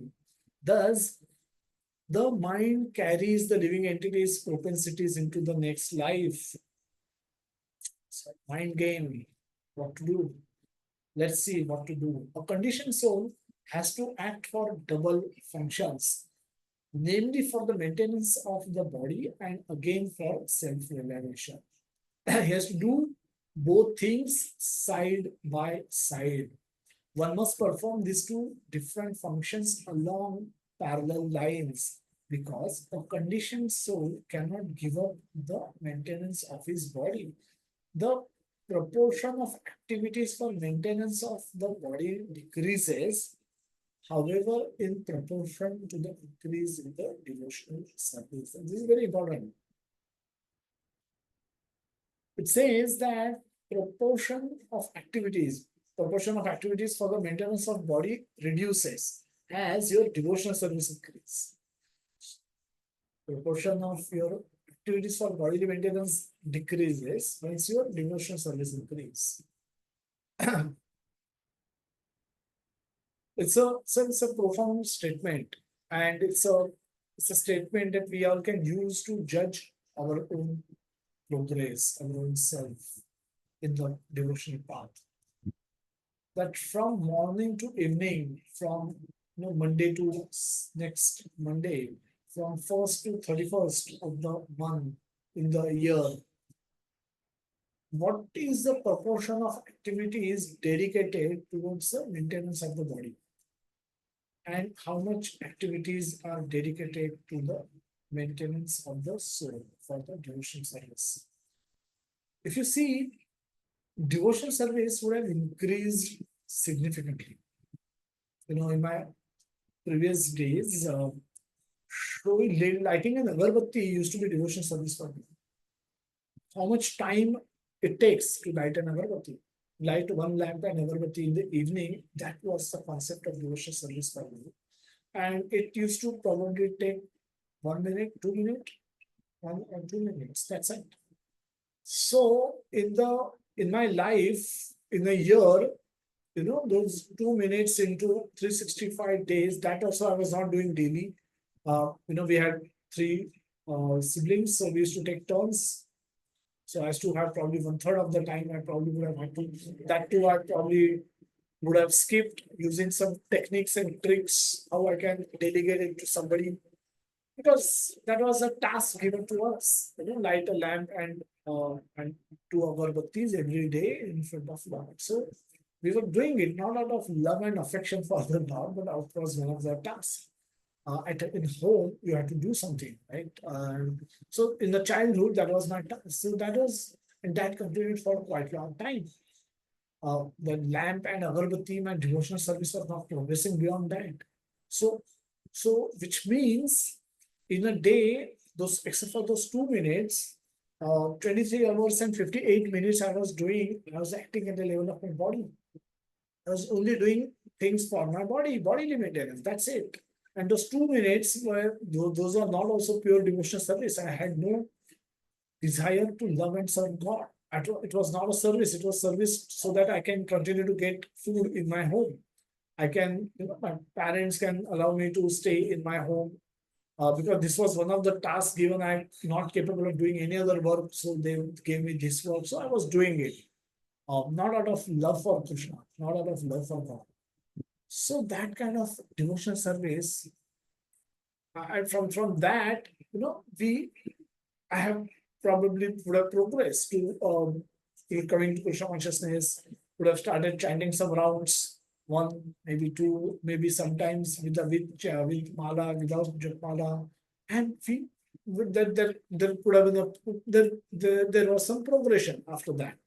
Now we may be spending a couple of hours or slightly more in Japan, doing some reading of Bhagavad Gita, or hearing some lectures from Bhagavatam, doing some calling seva, doing some. So if you see, over time, our activities of devotional service, the proportion of activities are increasing. Is it best? Obviously no.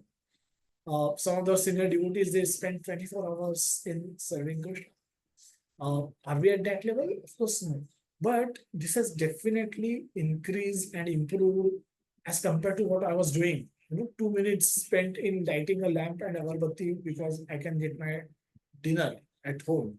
That was the task. So not out of love, but so from that to this, there is a, even if I say that I've spent 2 hours of chanting, from 2 minutes to 2 hours, there's a progression. There's an improvement.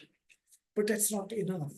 If we want to think that we want to progress more, we want to increase our activities in devotional service. So from 2 minutes to substantial amount of time of out of 24 hours. And then same applied, expand it to the week and a month and a year and a life. So it's best if we can dedicate our entire life for the service of Krishna. If you can't do that, at least do this, at least do this, at least do this. So do something. Do at least spend 2 hours in Japan, 2.5 hours in Japan. Do at least spend 10 minutes in reading Bhagavad Gita, 10 minutes in reading Srimad Bhagavatam. At least that. It's not a minimal maximum, but a minimum threshold. So that you remember Krishna all throughout the day.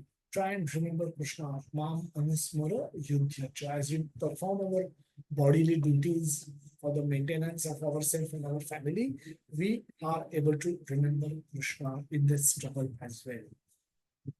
Prabhupada writes further that as long as the proportion of devotional activities does not come to the right point, there is a chance for an occasional exhibition of worldliness. Now, that right point is not definitely met at my level. And for me, definitely is a long way to go. And the same is, so what is the side effect of it? The occasional exhibition of worldliness. So that also exists in me. So there is, how much do we need to improve? How much I have progressed? Well, we can think of that, how much I have progressed, and feel nice about it, feel proud about it. But when we know how much we have to progress or how far we have to go, we should be alert. We shouldn't let our guard down. We should be all attentive, all sincere, all eager, all enthusiastic to move further, march further, and do whatever is required to be done for that sake. Prabhupada writes further that hearing and chanting the glories of the Lord is itself an act of piety. The Lord wants everyone to hear and chant his glories because he is well-wisher of all living entities. By hearing and chanting the glories of the Lord, one becomes cleansed of all undesirable things, and then one's devotion becomes fixed upon the Lord. At this stage, the devotee acquires Brahmanical qualifications. At this stage, devotees acquire the Brahmanical qualifications, not by being born in a Brahmanical surname family, not by just wearing a janeu or thread around your neck. You become Brahmana by performing devotional service. The effect of lower modes of nature completely vanish. Passion and ignorance completely vanish. So if anybody who considers himself or think of himself to be Brahmana, they should not exhibit any mode of passion and ignorance at all. And what is signified by passion? Lust, anger, greed is passion. And imagine anybody who claims to be Brahmana should not have any of these activities, any of these traits. And that's why becoming a Brahmana is impossible in today's world, practically. And those who claim to be Brahmana should stop claiming themselves to be Brahmana. They should be all our Kshudras in the current world. Prabhupada writes further that it will become fully enlightened by virtue of his devotional service, not by his own intelligence. Prabhupada have written that you become, if you're a degree holder, if you're a graduate, double graduate, PhD, you can be fully enlightened. No, you don't need those degrees to become enlightened in the science of Krishna consciousness. in Bhagavad Gita, in Bhagavatam, you can learn even if you are not learned in the material sense. So it was right that a devotee becomes fully enlightened by virtue of his devotion service. By performing devotion service, you can become fully enlightened. And thus he comes to know the faith, the path of the Lord and the way to attain him. Now both, by devotional service alone, bhaktyamam abhijanati. So I am known only by my devotees. And what do you want to know? Know the path of the Lord and the way to attain him. Both know that where to go and how to go. Right? This is what we saw that uh, in the ocean of in the middle of ocean you need path, you need direction to attain Lord, go to the land, and you know how to navigate the boat, how to move the boat, how to attain him, how to function in the material world in order to move forward. As all doubts diminish, he becomes a pure devotee. As all doubts diminish, he becomes a pure devotee. Another quick so this is, as Prabhupada mentioned in the purport, this is law of last thought, the art of dying. Let's discuss how we can facilitate the below for a person at the time of their death. Obviously, this applies to our death as well. And people who are around us should facilitate this for us. And we can pray to Lord for that have at least some devotees. Please let me have some devotees, some devotee relationship so strong that they will be willing to come over to my place or wherever I'm about to leave my body and do these activities for me, for my benefit, for my own selfish reasons. What are these?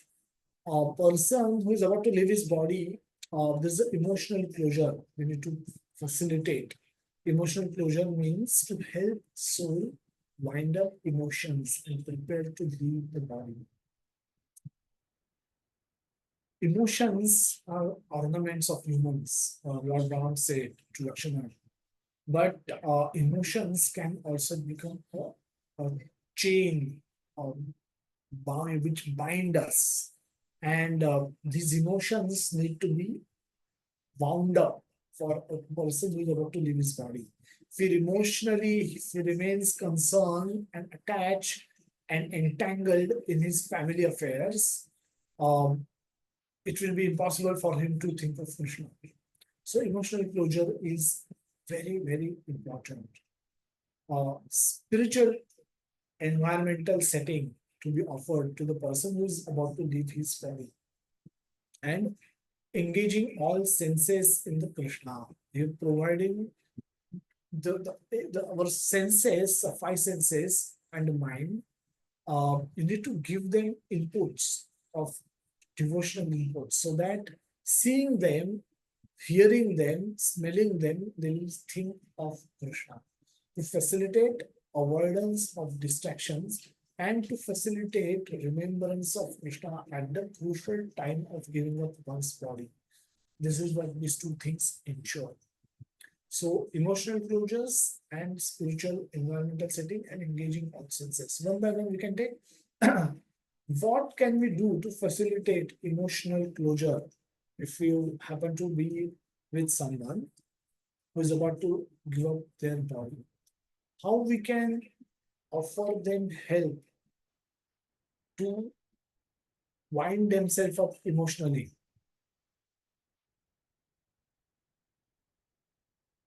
I don't know if these are too difficult or.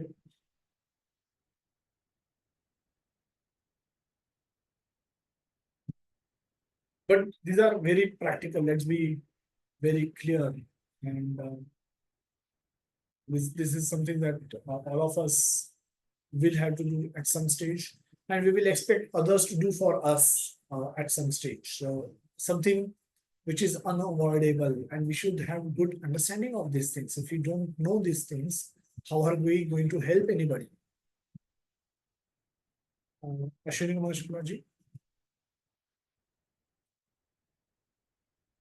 Hare Krishna Prabhuji, Dandavat Pranam. Hare Krishna. Uh, Prabhuji, one last time comes, I have seen of my father's experience when I think he had some indication that he is going to leave his body. वो कह रहे थे कि hospital से हमें ले चलो घर, but we were not prepared. We were thinking कि doctors will do something, some medicine will work, something will happen, that he will improve and he will survive. So जो उनके नियर एंड डियर वंस होते हैं, उनका इसमें बहुत बड़ा role होता है कि हम रियलाइज करें कि yes, it is the time he is going to leave us, so there we should take final call. But वहां पर सोशल प्रेशर होता है कि ये बच्चे यही सोच रहे थे क्या, वो मतलब उनके पिताजी लीव जाने वाले हैं और they were in hurry to get rid of him. ऐसे भी लोग, मतलब सिचुएशन आती है वहां पर, लोग ऐसे सोचते हैं. तो in my case I was unable to decide what to do, what not to do. फिर we kept him in hospital only and then he passed away. वो बहुत क्रूशियल टाइम होता है वहां पर. अगर एक्सपीरियंस आप, in fact you yourself came to hospital and advise many things which we could not implement, उसका गिल्ट हमें हमेशा रहेगा. वो चीजें सारी आपने बताई थी करने के लिए, करना चाहिए था मुझे, वो गिल्ट है हमेशा हमेशा रहेगा. तो हरे कृष्णा प्रभु, धन्यवाद प्रणाम. हरे Krishna. Hare Krishna, Prabhuji. Yes, Prabhuji. Prabhuji, emotional closure in this scenario means we will just try to disengage his mind from the attachments of things related to the family, wealth, and all those things. And we will just try to remind about the purpose of life, soul attachment to the body, and what is our final destination. So without talks, without discussion, without things, we'll just try to disengage his mind from the attachment which he has have about his wealth, his son, his family. So he should be totally composed and calm, and he know that now my final destination is to go to the Krishna. So we will do something with the discussion, with the reminding about the purpose of life and destination of the soul, so that he become emotionally composed and calm at that particular moment. So this is our duty as a friend, as a devotee association. We'll try to do that in that particular situation. This is what the emotional closure means. Hare Krishna. Thank you so much. Yes, Vikas Prabhuji, Ashwini Prabhuji. Hare Krishna Prabhuji, Dandvat Pranam. So you once took a wonderful, very elaborate session on this, that how this can happen, and there was the example of Srila Prabhupada when he was about to leave his body in Vrindavan, and he called up all his god brothers and he begged forgiveness, though he had not done anything for like for whatever needs to beg forgiveness, but he did so.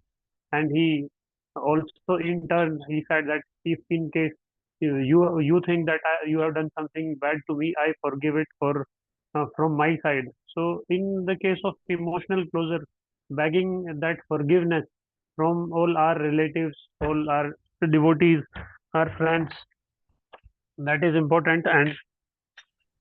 And at the same time we should means also cultivate that kind of atmosphere within our life, that we will be in the position to forgive all whatever has happened, means in the both way that forgiveness should come, that will settle down actually the emotions, because ultimately those are the emotions which are attached with one's mind, and they causes this kind of emotional disturbances at the time of death.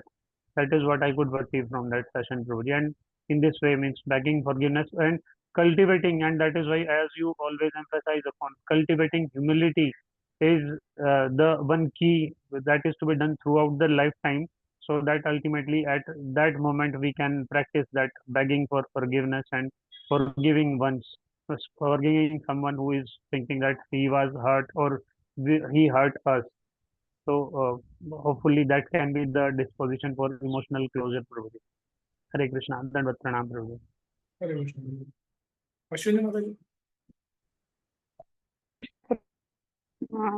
If the person is living and he wants to reduce his emotional closeness, first of all, he should be devotee and he should know that all the relationships which he is having is with his body, and as he is a separate soul, so his final relationship is with only Krishna.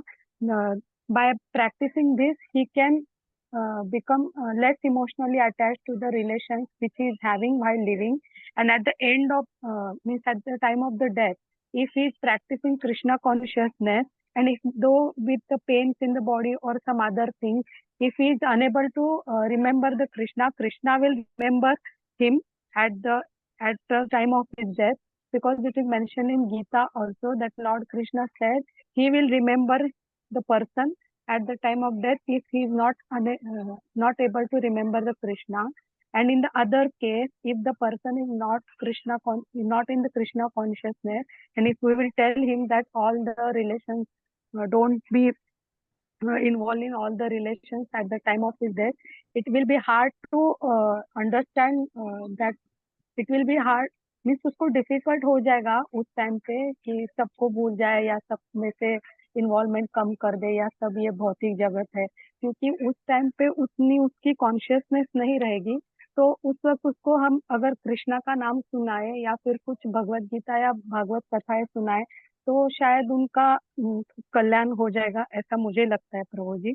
If I am wrong, sorry. Thank you प्रभु। हरे कृष्ण। हरे कृष्ण। हरे कृष्णा प्रभु जी, दंडवत प्रणाम। प्रभु जी, non devotees के लिए तो मुझे भी ऐसा आइडिया नहीं है बहुत अच्छे से, क्योंकि अगर हम उनको जाके बोलते भी हैं तो कुछ लोग इतने ज्यादा मतलब चीजों में इन्वॉल्व होते हैं या उनकी कॉन्शियसनेस ही ऐसी होती है कि अगर उस टाइम पे हम जाके उनको बता भी रहे हैं तो वो उन चीजों को समझेंगे नहीं और वो हम पे ही उल्टा बोलेंगे कि ये टाइम पे तुम लोग क्या कर रहे हो और ऐसा। तो अगर डिवोटीज का देखें तो पर्सनली प्रभु जी, जैसे जब हम कुछ भी कभी कभी कुछ चीजें रीड आउट करते हैं तो वो चीजें माइंड में बैठ जाती हैं। तो उसमें से एक चीज है जो मेरे माइंड में हमेशा रहती है कि जब श्रीवास ठाकुर के सन का होता है और वो आके बताते हैं, जब वो मतलब थोड़े परेशान हो जाते हैं कि उनके सन का वो हो गया है, मतलब वो चले गए हैं ऐसा। तो अभी 1 मिनट लगेगा ऑलमोस्ट, बट मैं वो चीज रीड आउट करना चाहूंगी। मैंने नोट डाउन करके रखा है। तो वो ऐसा बोलते हैं कि I was living in this house for as long as I was destined to, and now I am going elsewhere according to your direction.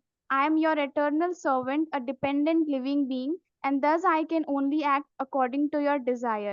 Beyond this, I have no power to do anything.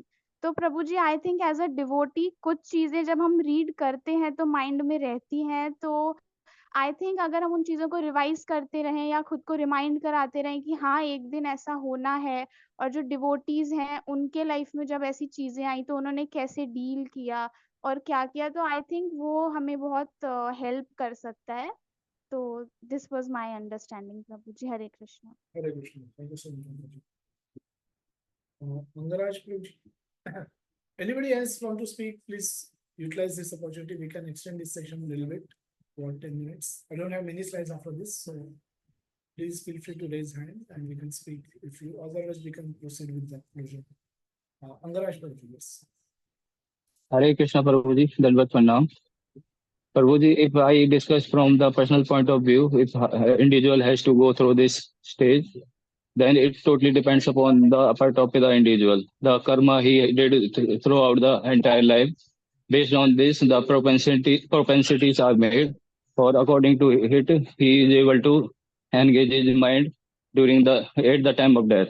Because at the time of death, as you discussed earlier, you shared some story with Vaneswari Mataji, in which it was mentioned that at the time of death, the intelligence doesn't work, because the mind at that time mind works according to our attachment or field in which we mostly engage our mind.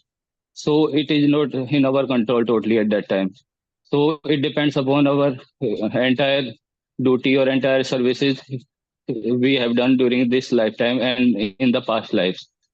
So sometimes it happens we do through the mercy of Lord. But if we speak from our point of view, it totally depends upon our actions because mercy flows from our mercy works according to our actions also. So we can attract mercy from our action. So we should focus on our action because while doing or while thinking, it's totally in our control. So we should engage our mind totally in the Krishna conscious services. These services only can save us at the time of death because these things cannot come instantly at the time of death. Hare Krishna. Thank you so much.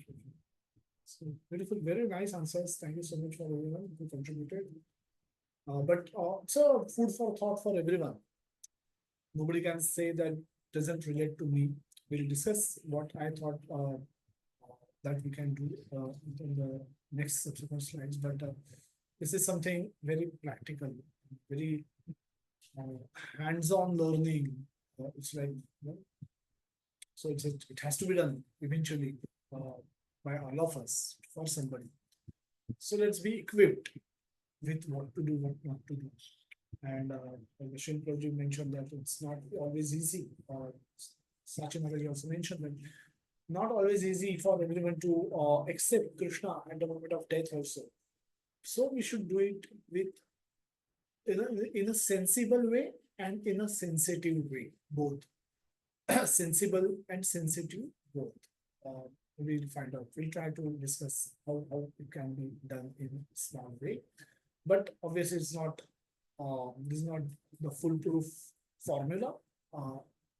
There will be, we need to modify things according to the timeless circumstances. Regarding emotional closure, people often feel emotionally. What is emotion? The emotion of love or being loved is foremost. If I were to die and thinking that nobody in my home, in my friend circle loved me for who I am, probably they were showing their love because I had a lot of money, because I was very influential, I was very powerful, whatever. I could have had certain attributes, and but everyone search for true love in their life. Everyone is in search for true love in their life. They want people to love them for who they are, not for what they have or what they can do for them.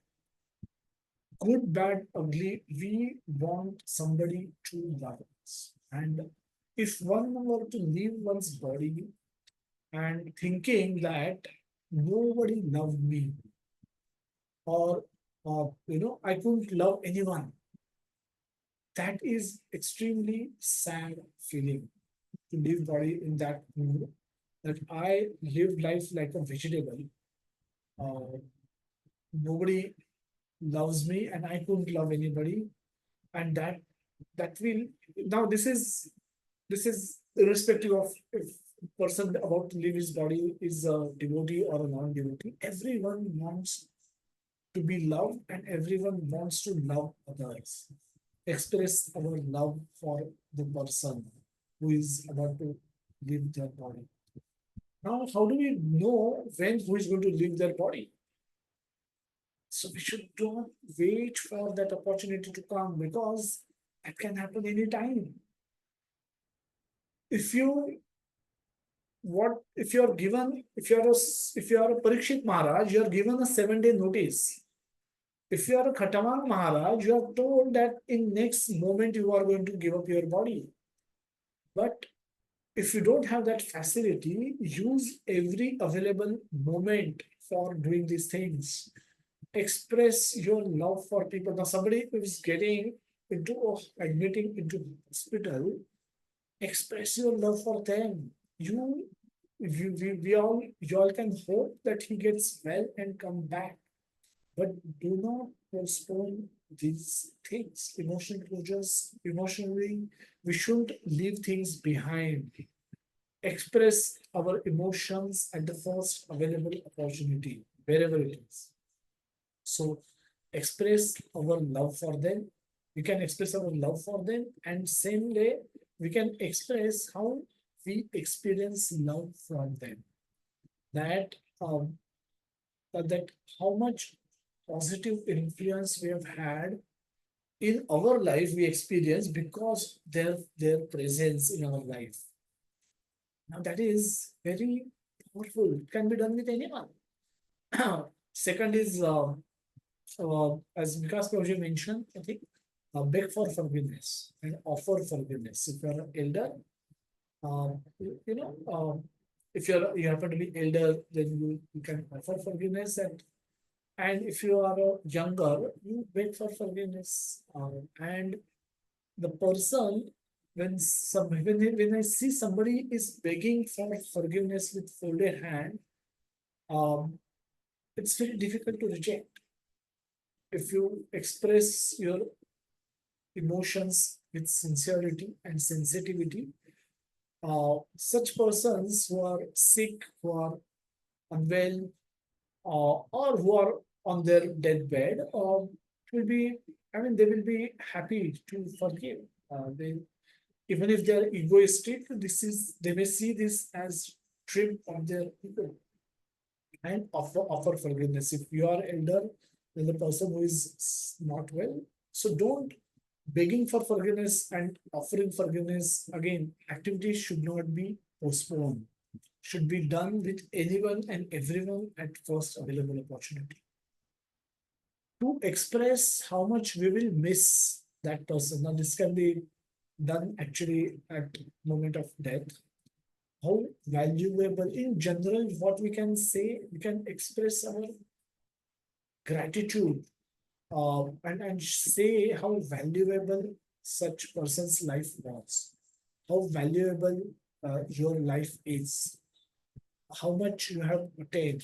Basically, these are the things which we can speak and express our, make them feel uh, how much valuable your life was to us. Another way of dealing with emotion is addressing anxieties. The lot of people have a lot of anxieties depending on the consciousness that they may be in. Devotees can have different kind of anxieties, and non-devotees can have different kind of anxieties. Not everyone is a pure devotee who can say Brahma Bhuta Prasannatma, no Shochati, no Kankshati. I am not lamenting, also I'm not desiring for anything. Not many will be at that position. And hence, there could be anxieties with people. Even if they are practicing devotees, there could be anxieties. So we can speak with them and see that how we can address those anxieties. Unfulfilled desire is another thing we can think of. A beautiful story is there. Indradumna Maharaj, senior sannyasi in our movement, one of his young disciples was about to give her body, German disciple, I believe. So Maharaj was so merciful. He went to her.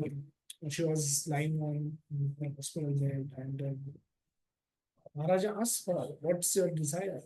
If you have any, if you have any last desire?" And she said she wants to eat a tomato. And then he was very happy. Immediately said, "Fine, done," and then provided her with a nice tomato salad. And because what it indicates is there has no other desire left. And that is so fulfilling. That's success of a desire devotee's life. That practically no, you have no other desire in life is filled with desire. You can fill your life with desires, good, bad, and ugly desires. But if you have a simple desire that you want to eat a tomato prasad, um, that's great. I mean, that's all your desires are taken care of. All everything else is being done with, and your mind is fully under control. You can. That's how That's how a progressed devotee can desire for or can express that kind of a desire. Only an advanced devotee can express that kind of a desire. Spiritual environment, we didn't discuss those aspects, but a lot of devotees cover during their discussion that we should read Bhagavad Gita. We should so there is a spiritual environment that we can provide in our to our devotees. And since we don't know when is our time up, we all try and should live in spiritual environment ourselves. How you create spiritual environment? How you create spiritual environment? You feel spiritually connected, spiritually surcharged when you enter a temple.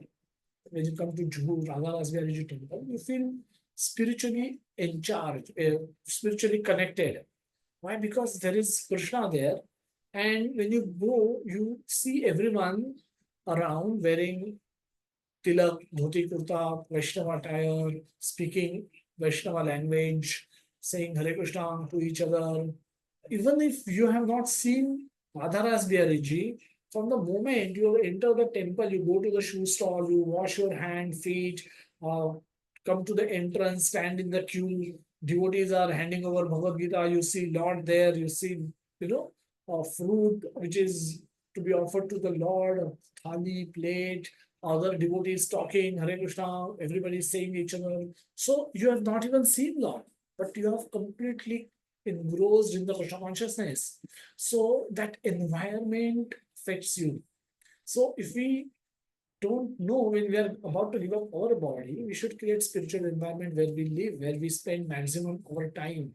So we should be wearing tilak, kanthimala, Vaishnava attire. We should light a ghee lamp, agarbatti.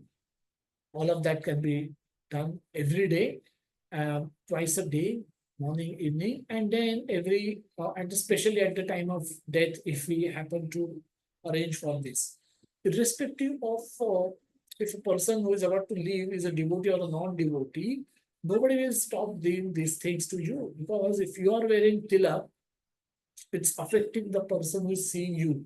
The person leaving his body, if he see you with tilak and dhoti kurta, sari, kanthimala, japa, bead bag, with all the Vaishnava attire, when they see you, they remember Krishna. Hare Krishnas are seen worldwide, and people see them and then see Hare, these Hare Krishna people have come. Now they may say it with whatever emotion, but they are still speaking Krishna's name. They are still taking Krishna's name. They are still remembering Krishna, seeing devotees. That's so auspicious. So no matter if you are a believer or non-believer in Krishna or in Krishna consciousness process, by doing this, by dressing ourselves and presenting ourselves in a particular way, they will remember Krishna. Some devotees were mentioning about reading of chapters of Bhagavad Gita. So chapter 2, chapter 7 to 12, chapter 15 can be recited in front of such person if they are willing to hear, if they are eager to hear. Ganga Jal or water from any sacred river can be given. Then soft volume kirtan can be played 24 hours. A lot of devotee homes, they have such kirtan being played every day, any day. Anytime you walk into their home, you will find kirtan being played there. So that is something which is easily doable. And if it is in low volume, it doesn't really affect anyone. Should be done, should be doable for all of us. And all present around should also appear in the Vaishnava attire, and they should be chanting. So that gives enhance that spiritual environment. There should be Lord's pictures everywhere. So that wherever you see, you will see, you get darshan of Lord. The Lord's spiritual sensory input can be arranged for a person who is about to leave his body. Now, as I said, even if the person is not favorable to Krishna consciousness, he will also remember Krishna by seeing spiritual inputs. What are the spiritual inputs? The sound, soft kirtan can be played for all 24 hours. Or Bhagavad Gita, Bhagavatam can be recited to the ears. Pictures of Lord, favorite deity picture can be placed in such a way that you can continue to see that picture. Now a lot of devotees have their deities of their heart. A lot of devotees like some deities they like all deities, but some deities they have very special affection towards. Radha Raspberry ji is so sweet. Radha Madhav is so gorgeous, and we can all have different deities of our choice. Radha Shamsundar is so nice. Radha Vrindavan Chandra is so beautiful. Radha Madan Mohan ji is so nice. So on and so forth. So if you have a particular favorite deity, you can have a picture of that deity placed in front of you so that in such a way that you can constantly see that picture. Then, so that is a vision. The devotees can be dressed in Vaishnava attires. Again, that will give them remembrance of Krishna. The taste and smell, Tulsi, Ganga well, water from Radha Kund can be given spoon by spoon to person. This can be done at the moment of they giving up their body. Touch, garland generally are offered to the temples, or even in our home temple, we can offer a garland and we can give those flowers to a person. A sick person generally should be given the flowers from temple regularly, even if there's no garland, but flowers can be given or garland can be given if that is possible. And in that way, we are triggering, we can help that person remember Krishna at the moment, in the most important moment of his life. That is the giving up his body. Let's summarize what we've discussed today. Krishna is Bhagavan, the absolute truth, and he is an emotional reciprocal person. He is neither a light nor a reflection. He is a person and he is reciprocal in his nature. So if you ignore him, he will let you be dealt with by the Maya Devi. But if you will love him, he will do anything for your pleasure. Krishna holds nothing back, and nothing can hold Krishna back if he chooses to give you, to do something for your happiness. He can do anything for the pleasure of his devotees. And similarly, devotees do anything for the pleasure of Krishna.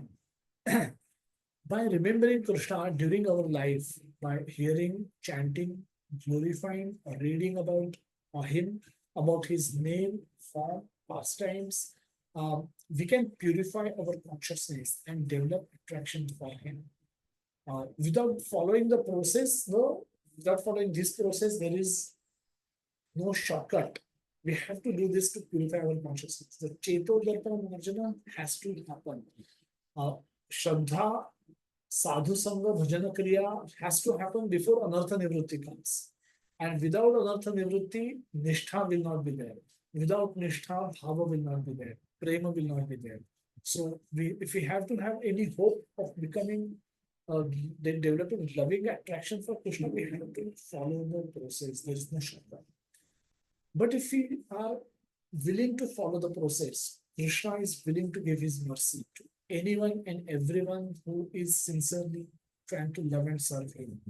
By his grace, we can remember Krishna at the time of giving up our body and attain him to fulfill our objective of human life. That is to end the cycle of birth and death by going back to Krishna, by engaging in his eternal service for the eternity, for living eternal, blissful, knowledgeable life, as Prabhupada had mentioned in one of the previous verses.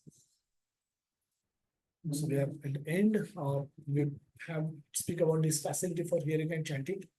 We have a japa session in the morning, and we have a reading session of Bhagavatam and Bhagavad Gita in the evening. Request all of you to take advantage of this facility. One last time we'll break for question answer before we close today's session.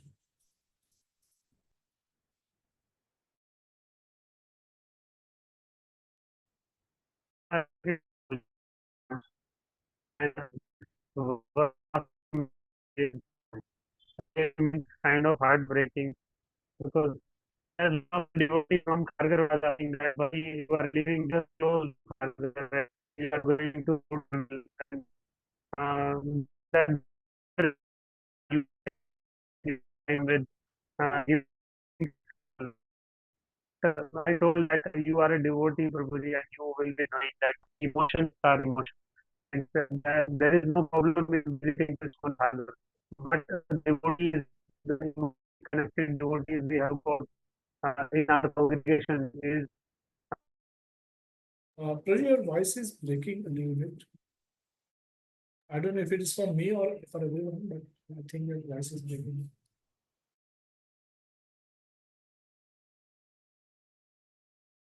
So we'll go to Vaishnavi. I think she has a question. Vaishnavi Mataji. Hare Krishna, Prabhuji, Dhanavad Pranam. Prabhuji, I wanted to know if a non-devotee calls out the name of Lord at his death, does he get liberation? And it is also said that unless we uh, complete our bhakti, we don't get liberation. Like we don't go back to Godhead. So, what is the answer? Sorry, what was the first question? That if a non-devotee somehow or other calls the name of the Lord at his death moment, so does he gets liberation? So, non-devotee chanting name of the Lord, it's not mechanical chanting of name. You know, if you see those two verses, Krishna doesn't say chant my name at the moment of death.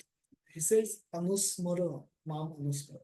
Kalecha mam evam smaran muktva kalevaram. So if you see, smaran is not equal to chanting or saying Lord's name.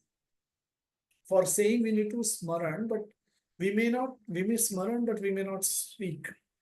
Just by mechanical chanting does not amount to smaranam. Remembrance. Smarana means remembrance. And if you see in that 8th chapter, the series of verses, there is an emphasis on remembrance of it. In the Antakalicha Mam Evam Smaran Muktva Kalivaram. Then this is 8.5. 8.6 also, there is a whatever you remember at the time of death, that is mentioned. 8.7 also, Krishna says, Tasmat Sarveshu Kaleshu Mam Anusmara Yudhyacha. Means again, remembrance, emphasis is on remembrance. 80.14 also, Ananya Chetaha Satata Yoman Smrati Nityasha. Again, remembrance is emphasized. Now, remembrance gets cultivated by hearing and chanting. Remembrance gets cultivated by hearing and chanting. By uttering the name of Krishna, one may not really get Krishna simply by uttering name, but by remembering Krishna, one will get Krishna. Even if one is in a coma and one's mind in one minds, one may remember Krishna by Krishna's mercy, and one may attain Krishna. So remembrance and talking is not exactly equal. And by talking, but yes, speaking Krishna's name at the moment of death is also auspicious. Krishna is all auspicious. So such a devotee may get better destination to practice devotional service in his coming life. But unless he has remembered Krishna, he will not attain Krishna. But again, getting liberation, attaining Krishna is not a standardized process. There could be Krupa Siddhas also, where a devotee may give Krupa. A devotee like Prabhupada spoke with few devotees that at the end of your life, you have done such a wonderful service for Krishna that you will go back to Krishna. I will personally come to take you back to Krishna. So these are assurances sometimes given by Prabhupada. No, Prabhupada, in his own authority, he can do this. But he will not make it a general rule. A general rule remains for everyone. But there could be Kripa can be given by someone who has authority to give Kripa also.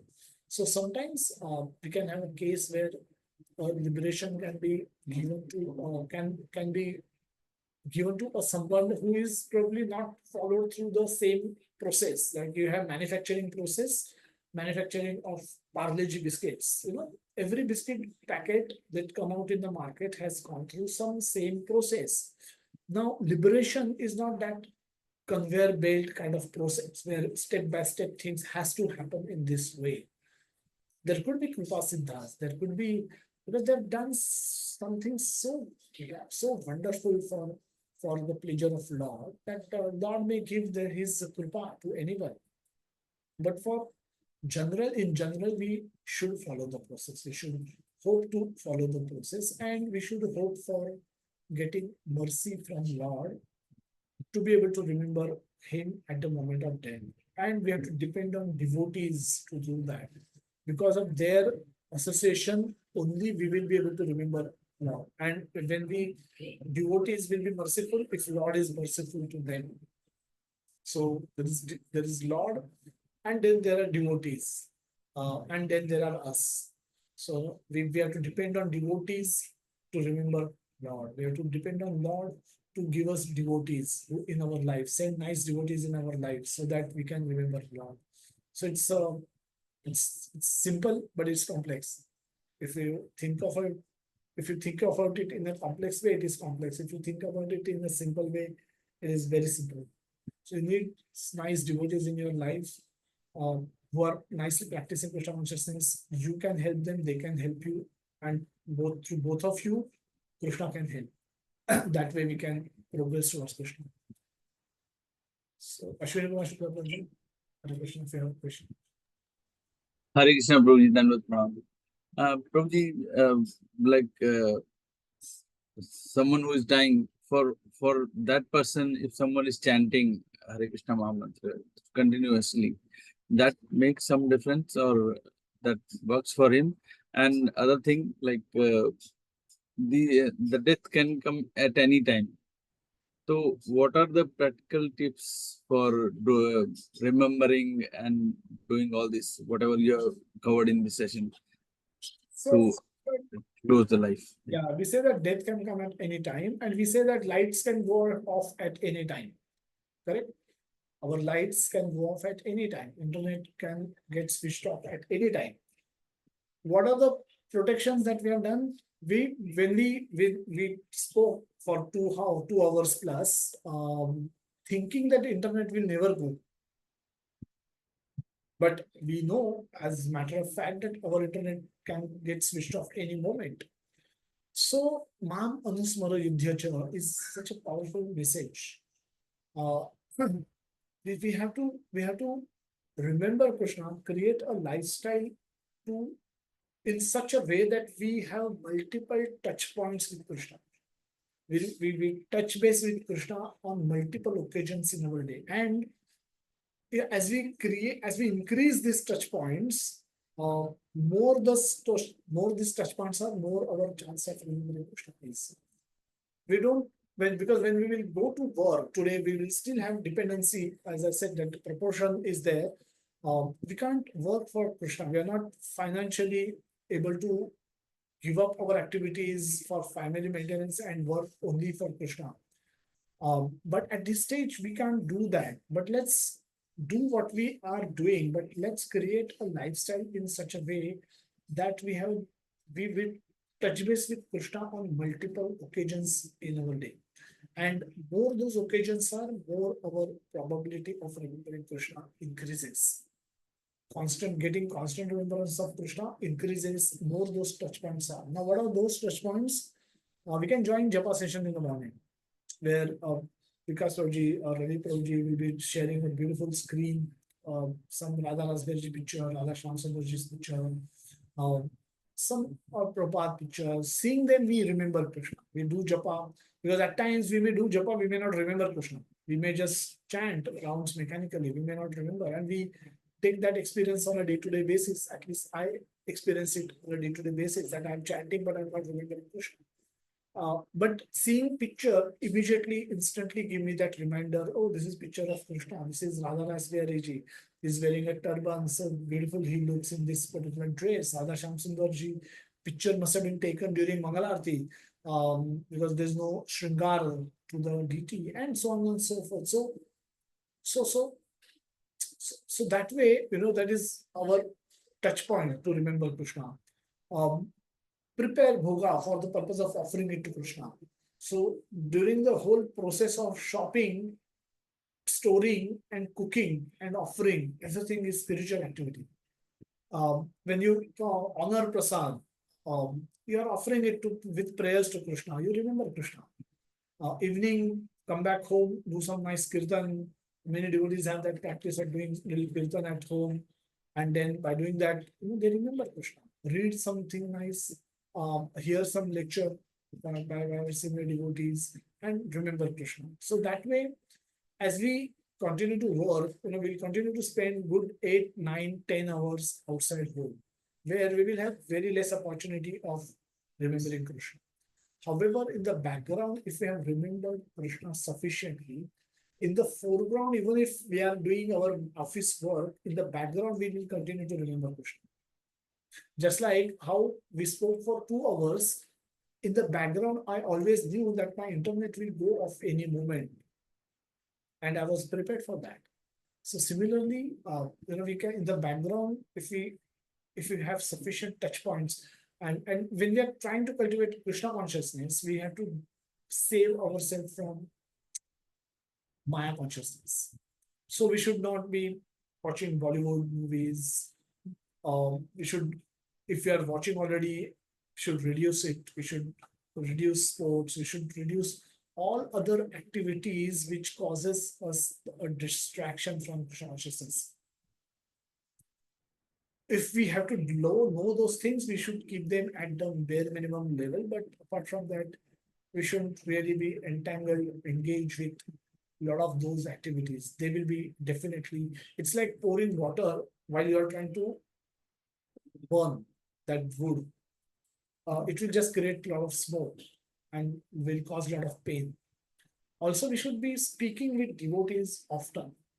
We should be calling devotees. We should be 5 devotees. We should try and speak every day. If we do that, your life will be very blissful.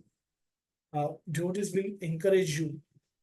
They will ask you about how was your japa today morning, what you have read today. Are you coming to the Dakor Yatra? Are you coming to Vrindavan Yatra? Have you done your booking? Have you done your return ticket booking? They will ask you questions and you can ask them questions. They can make them serious inquiries. You can share your personal problems. They can try and offer you solution, or you together can go to a senior devotee to seek guidance. More we talk with devotees, more devotional content come on. And that will enhance our remembrance of Krishna. Even if, whenever we are actually not working on Krishna consciousness, that time also we will continue to remember Krishna in this ways. Ashwini Mataji, you have a question? Hare Krishna Prabhu ji, thank you very much for such a wonderful session. मुझे actually कोई question नहीं है, सिर्फ मेरी सब devotees को एक request है कि आज जगन्नाथपुरी रथ यात्रा है और वो अभी यूट्यूब पे हम लाइव भी देख सकते हैं। तो अभी हमारे जगन्नाथ प्रभु जी मंदिर से बाहर आए हैं और रथ में चढ़ रहे हैं। तो मुझे लगता है कि हमें बाय गॉड ग्रेस संडे भी है, आज छुट्टी है, तो सबको लाइव देखना चाहिए, क्योंकि हम फिजिकली तो वहाँ पे प्रेजेंट नहीं है, लेकिन मेंटली तो प्रेजेंट होकर देख सकते हैं टीवी पे। इतना ही कहना था। Thank you very much. Yes, nice request, Mataji. Thank you so much for reminding us on that. Yes, we should watch Rath Yatra, and we should come to Jagannath Puri whenever we go with devotees. And so Jagannath Puri is, of course, is famous for Jagannath, but it's famous for Chaitanya Mahaprabhu, who Chaitanya Mahaprabhu and Jagannath are same. But Mahaprabhu's, he glorified Jagannath ji in such a beautiful way, glorified all the pastimes of Jagannath ji in such a beautiful way that, and he showed that personal example, how we should worship Jagannath, and how we should do Gundicha, how we should dance and chant in the Sankirtan parties in front of the cart of Lord Jagannath, and so many beautiful pastimes that he performed in Jagannath Puri, that that becomes so special. So it's Jagannath's, it's also glories of Jagannath is glory of Chaitanya Mahaprabhu, and both of them are just the same. So yes, we all should participate in Jagannath Rath Yatra wherever they are arranged, organized, closer to our home. Even if it is little far away, we should endeavor to go there and participate. and pull the rath, do some seva, do some practical seva. Yesterday we participated in Rath Yatra in Kharghar, Navi Mumbai. All devotees who are present today's, so many devotees who are present today's class had opportunity to do lot of seva there. So this is for the pleasure of a devotee hold nothing's back and nothing hold the devotee back. So that way we should take up this opportunity for glorifying Lord in whatever way we can. So thank you, Mantali, for reminding us. Vikas Prabji, I don't see any other hands raised. So Vikas Prabji, do you have any question or else we can close the session? Hare Krishna Prabhuji, Dandavat Pranam. That was just for like you have been enriching us for last almost 4 years. Yes. Hopefully we began taking your association in 2020 and we have reached to 24. So it's been like immense and nourishment from your side, and hopefully by your grace some of our consciousness has changed and will change. So it was like when you used that the word last time we are meeting, so it was literally kind of heartbreaking which comes. And though your instructions are clear that we can take association of other devotees, although other devotees are also which very pure devotees on a very wonderful spiritual platform they are, but the connections that the emotional connections that are established with some devotees, so you are in that list.